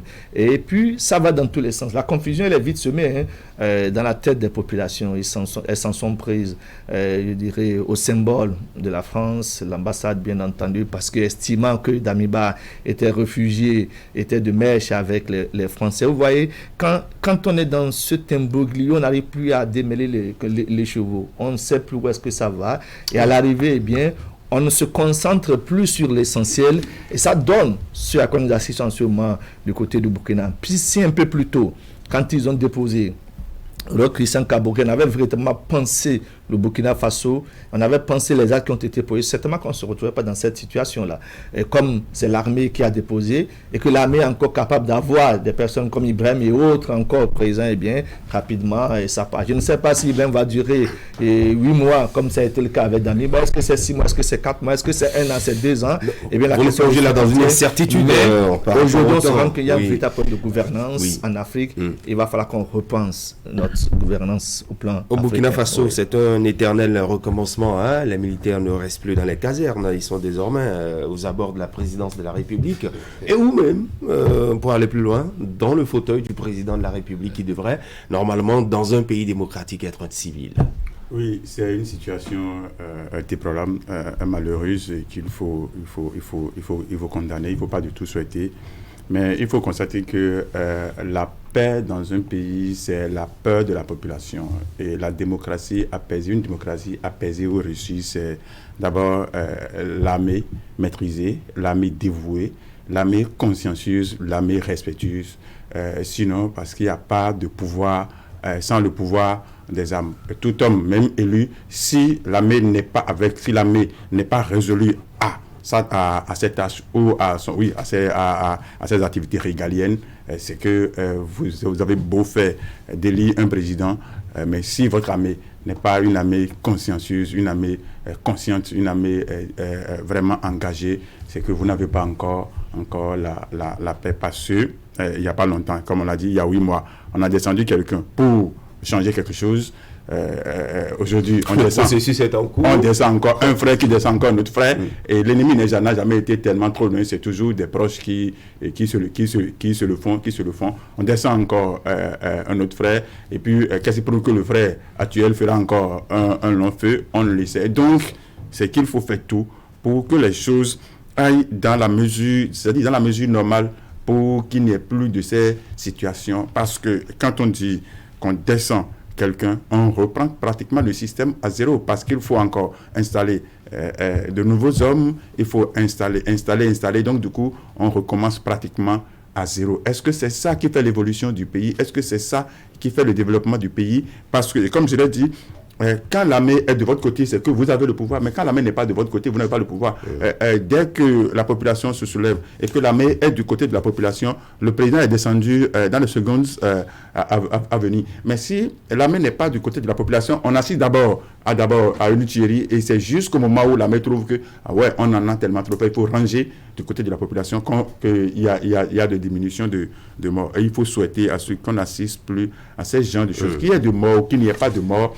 Un recommencement d'un système, c'est déjà un sous-développement que l'on se crée en disant qu'on veut. Il est vrai qu'il faut aller en arrière pour mieux sauter. Mais est-ce que cette façon d'aller en arrière, arrive à faire mieux sauter les gens, parce qu'au Burkina, je ne pense pas que cela soit le premier coup d'État.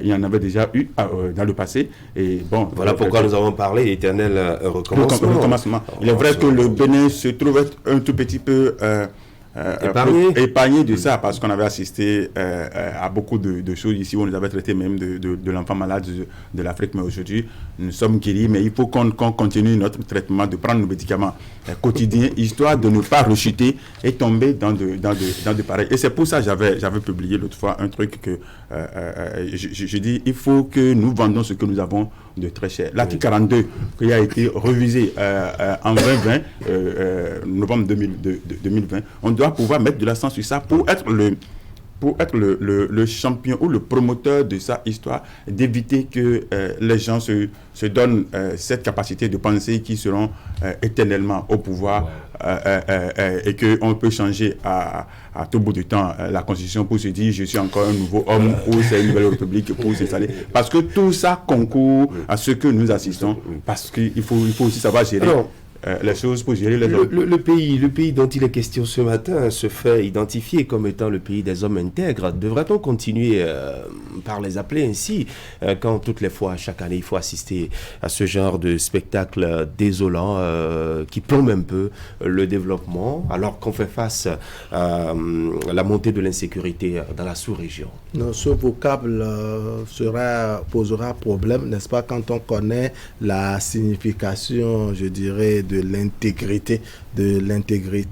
Quand, c'est vrai, on a noté ces deux derniers coups d'État, le coup d'État qui a fait partir Roch Marc Christian Kaboré, que ça s'est déroulé sans effusion de sang, ce qui a fait partir Paul-Henri Damiba également, c'est un peu sans effusion de sang, mais les coups d'État répétés, un peu comme si c'est maintenant qu'on accède aux indépendances, puisque si vous avez souvenance, dans les années 58-60, n'est-ce pas, une fois que les pays africains ont accédé à l'indépendance, la gestion du pouvoir d'État par les Africains eux-mêmes posait problème, et c'était des coups d'État répétés. Le Dahomey devenu Bénin en a enregistré, je crois, au moins 6, et Gangana rappelait combien nous étions qualifiés d'enfants malades de l'Afrique. Mais aujourd'hui, nous nous portons très bien, nous sommes même le berceau de la démocratie, on a servi d'exemple par endroit. Maintenant, pour revenir concrètement au cas au cas burkinabé, c'est qu'on note que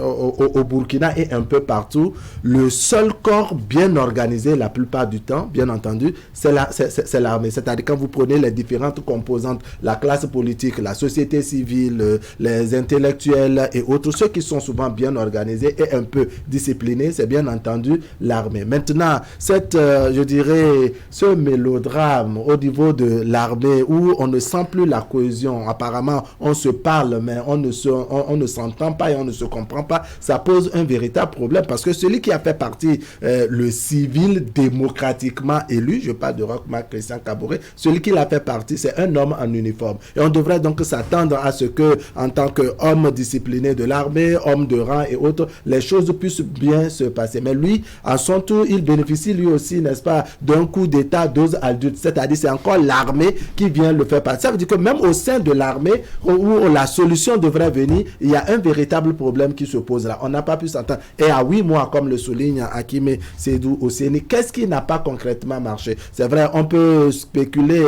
en partant de l'idée que en faisant venir, parce que les événements qui ont fait venir l'ancien président Blaise Compaoré au Burkina Faso, Blaise Compaoré qui était déjà condamné, Blaise Compaoré derrière qui il y avait, je dirais, le mandat d'arrêt international, qui vient sans s'inquiéter, qui vient avec un peu une certaine pression où on lui a donné toutes les garanties de son démarche de réconciliation. Oui, dans les démarches, c'est ça, je veux dire, démarche de réconciliation, mais apparemment le terrain n'a pas été bien étudié, parce que cette arrivée et départ même de Blaise Compaoré n'a pas été apprécié et savouré par le peuple burkinabé. Quand on sait que Blaise Compaoré, qui est en quelque sorte le chef de file de l'action décision qui a fait condamner les autres sont encore en prison. Et lui, Compaoré, n'est-ce pas, il est à l'aise. Donc les gens n'ont pas digéré cela. Et même dans le camp, donc dans les hommes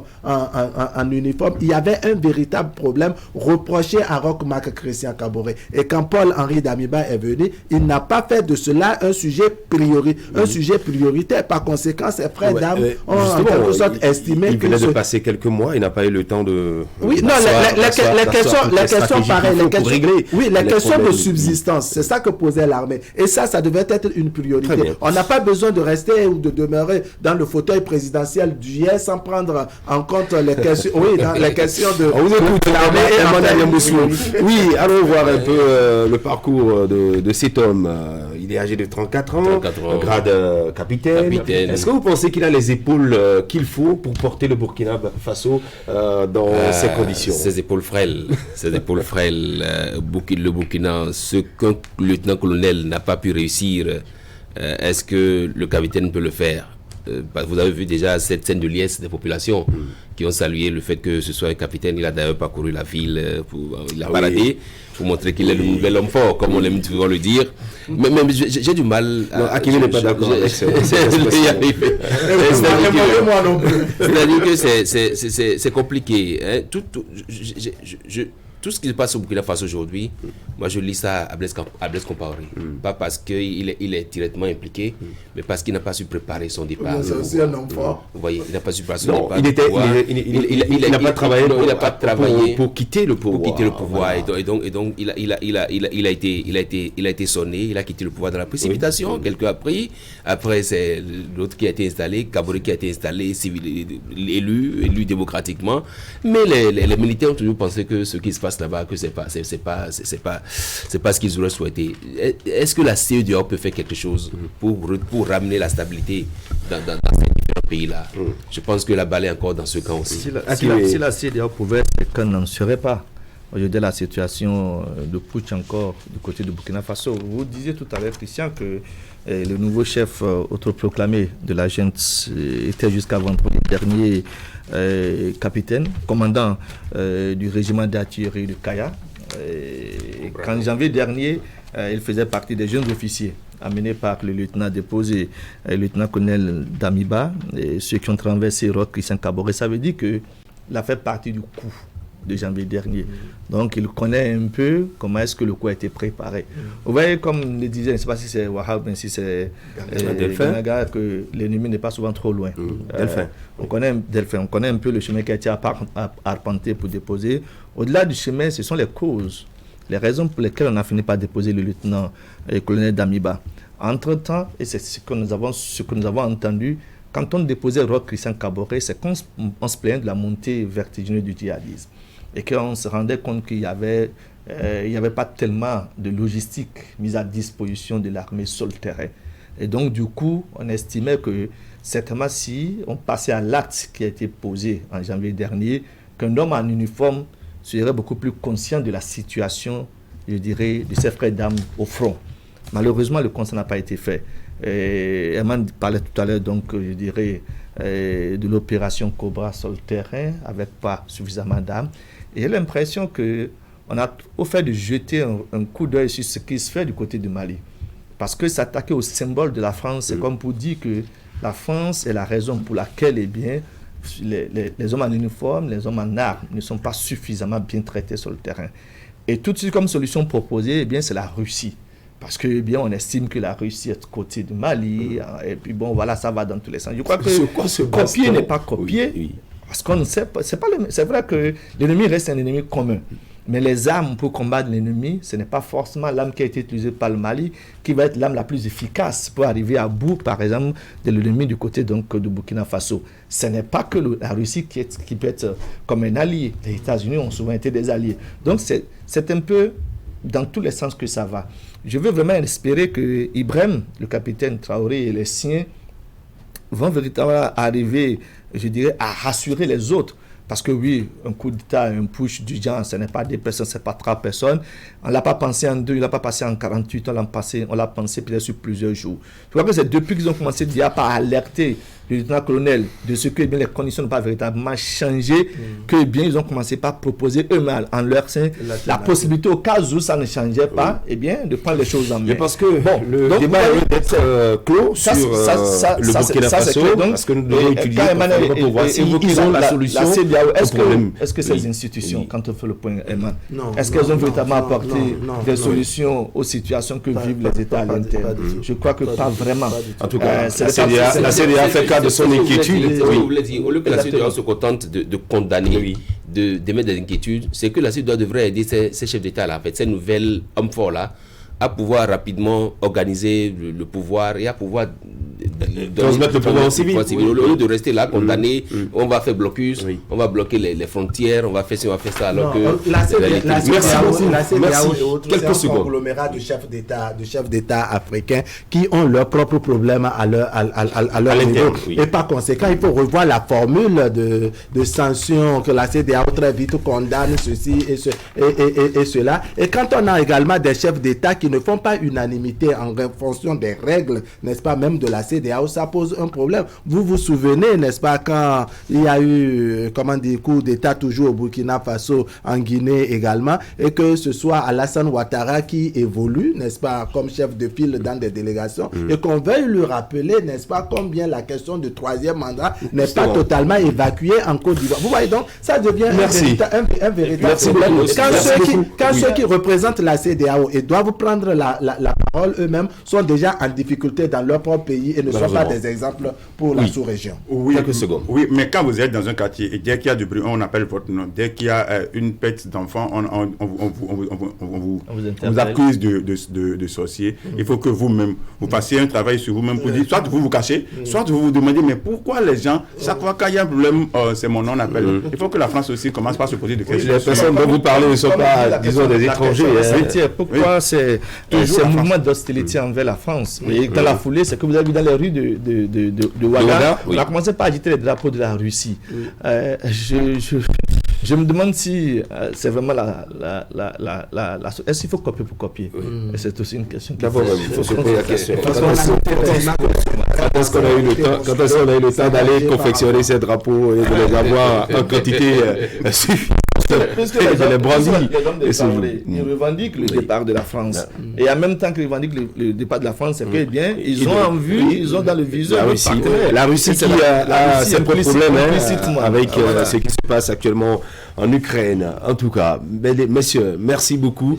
Merci de votre présence en plateau. On va faire le point de l'actualité en une semaine au Bénin avec Idrissou Boukari. Juste après, il y aura la revue de presse avec c'est parti. Il n'y a rien pour stimuler nos émotions comme un bon jeu de sport. Pourquoi tu ne rentres pas dans la télévision pour lui faire la passe? Et comme dans la vie, tout ce qu'il faudrait, c'est une idée folle pour changer la donne. Et devenir la scène pour votre succès. Okay guys, listen, we have to tighten our defense. You, make sure you pass the ball. C'est ainsi que sont faits les gagnants. Ils ont une chance de dominer le jeu et saisissent cette chance pour prendre leur destin entre leurs propres mains. Êtes-vous prêt à gagner? 1xBet, suivez les leaders.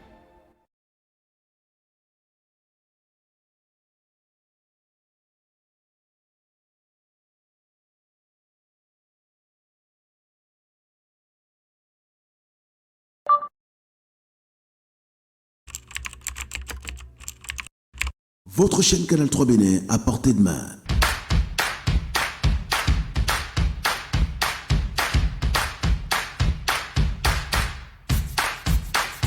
Découvrez désormais, depuis votre smartphone ou tablette, toute l'actualité nationale et internationale, vos émissions préférées de la chaîne Canal 3 en live 24/24, où que vous soyez, à travers son application disponible en téléchargement libre sur Play Store. Canal 3 et sur le www.canal3television.com. Vous êtes les bienvenus. Canal 3, la passion de l'image.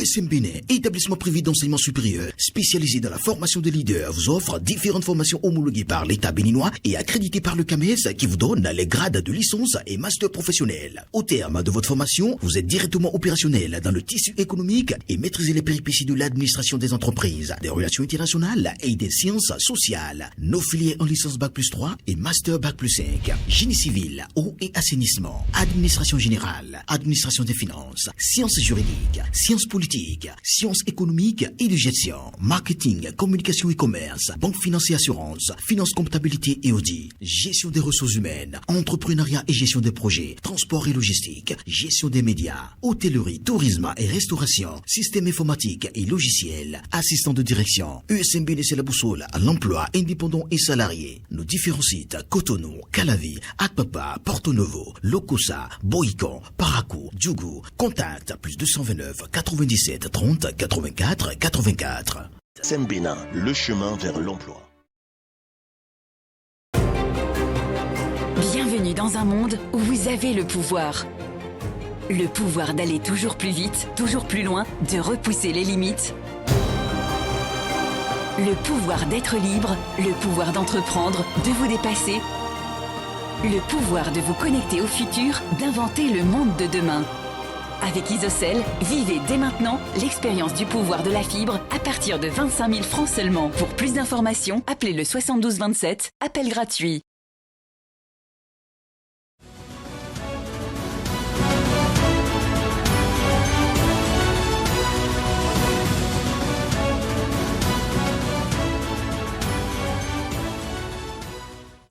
Mesdemoiselles, Mesdames et Messieurs, bonjour. À quelques 4 mois des législatives de 2023, les partis politiques se grouillent sur le terrain de par des leaders comme le signale le journal L'Autre Vision, pour lequel plus de doute Étienne Gbedjinou Vilegla est à fond sur le terrain. Il n'y a de week-end que l'homme ne met à profit pour inviter ses anciens membres de l'AJDDMB, devenus militants du parti UPR, à officialiser leur adhésion sur la plateforme des militants de cette formation politique. Le samedi 1er octobre dernier, il a encore parcouru la 6e circonscription électorale en sillonnant des localités à chacune des étapes de son périple. L'exercice aura été le même. Remercier les militants pour l'avoir soutenu et accompagné dans sa nouvelle démarche politique d'adhésion au parti UPR. Sensibiliser les nouveaux adhérents sur la nécessité de se faire enrôler sur la plateforme du parti, les outiller et les former sur le processus d'inscription, puis les inviter à rester en état d'alerte pour les consignes politiques. En tout cas, alerte le matinal, les nouvelles ne sont pas bonnes pour les transhumants du bloc républicain, pour l'Union progressiste, le renouveau et vice-versa. Ils sont interdits de figurer sur les listes de candidature de ces 2 partis politiques aux prochaines législatives. Le journal dit tenir les informations et de sources bien introduites. Le président de la République, Patrice Talon, a donné de fermes instructions aux responsables au sommet de ces 2 partis pour ne pas aligner sur leur liste de candidatures respectives des démissionnaires. La décision concerne aussi bien des transhumants de petit calibre que les grosses cylindrées. Et l'autre quotidien de renseigner que pour que les prochaines élections législatives se déroulent dans la paix, la sérénité et la transparence, dans un esprit inclusif, la direction des impôts s'est mise à la tâche pour informer au plus tôt les potentiels candidats à cette élection qui dotera le Bénin d'une nouvelle législature, la 9e, composée de 109 députés, dont 24 femmes. La nouveauté, c'est que les potentiels candidats sont invités à demander individuellement leur quitus fiscal sur Internet, sur la plateforme. Pendant ce temps, la Haute Autorité de l'Audiovisuel et de la Communication réglemente les médias pour la période de pré-campagne, informe ce jour Fraternité, qui rapporte que dans le cadre des élections législatives prochaines, elle a rendu publique une décision pour réglementer les activités des médias pour la période de pré-campagne. Ainsi, au cours de cette période, les médias ayant d'existence légale, à savoir radio sonore, privée, télévision, presse écrite, presse en ligne, privée et du service public, sont astreints au respect strict de tous les articles de la décision de la HAC, en l'occurrence les articles 3 à 12, selon la décision durant la période de pré-campagne. La diffusion de tout élément de campagne précoce est interdite conformément aux dispositions de l'article 47 du Code électoral en République du Bénin. Et avec l'économiste du Bénin, on lit que pour permettre un accès aux infrastructures résilientes, la Banque mondiale s'est engagée à soutenir le Bénin dans ses actions de lutte contre le changement climatique. Ainsi, le jeudi 29 septembre, l'institution a approuvé un financement de 137,39 milliards de francs CFA pour soutenir l'objectif du pays d'améliorer l'accès à des infrastructures résilientes et les prestations de services urbains pour réduire les risques d'inondation dans les villes secondaires. Et puis l'autre bonne nouvelle pour le Bénin qu'annonce le matinal, c'est que le pays occupe le second rang dans l'espace Union économique et monétaire ouest-africaine pour ce qui est du taux de croissance du produit intérieur brut. C'est ce que révèlent les chiffres de la Banque centrale des États de l'Afrique de l'Ouest. Selon ces chiffres, le Bénin a fait un score de 6% derrière la Côte d'Ivoire, premier avec 6,4%. Dans la suite, une triste nouvelle que rapporte Matin Libre, la localité de Comin, ville du sud-ouest du Bénin située dans le département du Mono, a enregistré un accident mortel le samedi 1er octobre. Bilan, 5 personnes décédées sur le lieu de l'accident. À l'origine, un conducteur de voiture qui a perdu le contrôle de son engin. Il s'est retrouvé dans le décor à proximité de l'hôpital de zone de Comin. Dans sa publication du jour, le quotidien Fraternité est agacé par les coups d'État à répétition au Burkina Faso et sous le titre « Récurrence inquiétante, la démocratie a du plomb dans l'aile au pays des hommes intègres », le journal note que de Roch Christian Kaboré à Ibrahim Traoré, en passant par Paul-Henri Damiba sur le terrain de la lutte contre le terrorisme, pour l'instant, le Burkina Faso est loin de l'objectif espéré. Peut-être que dans les prochaines semaines, le putschiste et nouvel homme fort au pays des hommes intègres nous démentira sur les capacités offensives de l'armée burkinabé face aux agissements des terroristes, espère l'auteur de l'article qui estime que ces remises en cause de plus en plus fréquentes des régimes, notamment ceux démocratiques élus, sont des virus pour la démocratie et le développement. Alors, attention à un autre printemps en Afrique de l'Ouest qui peut se propager et ralentir l'Afrique dans la recherche de l'émergence et d'une totale indépendance vis-à-vis des pays développés. Merci d'avoir suivi la revue de presse.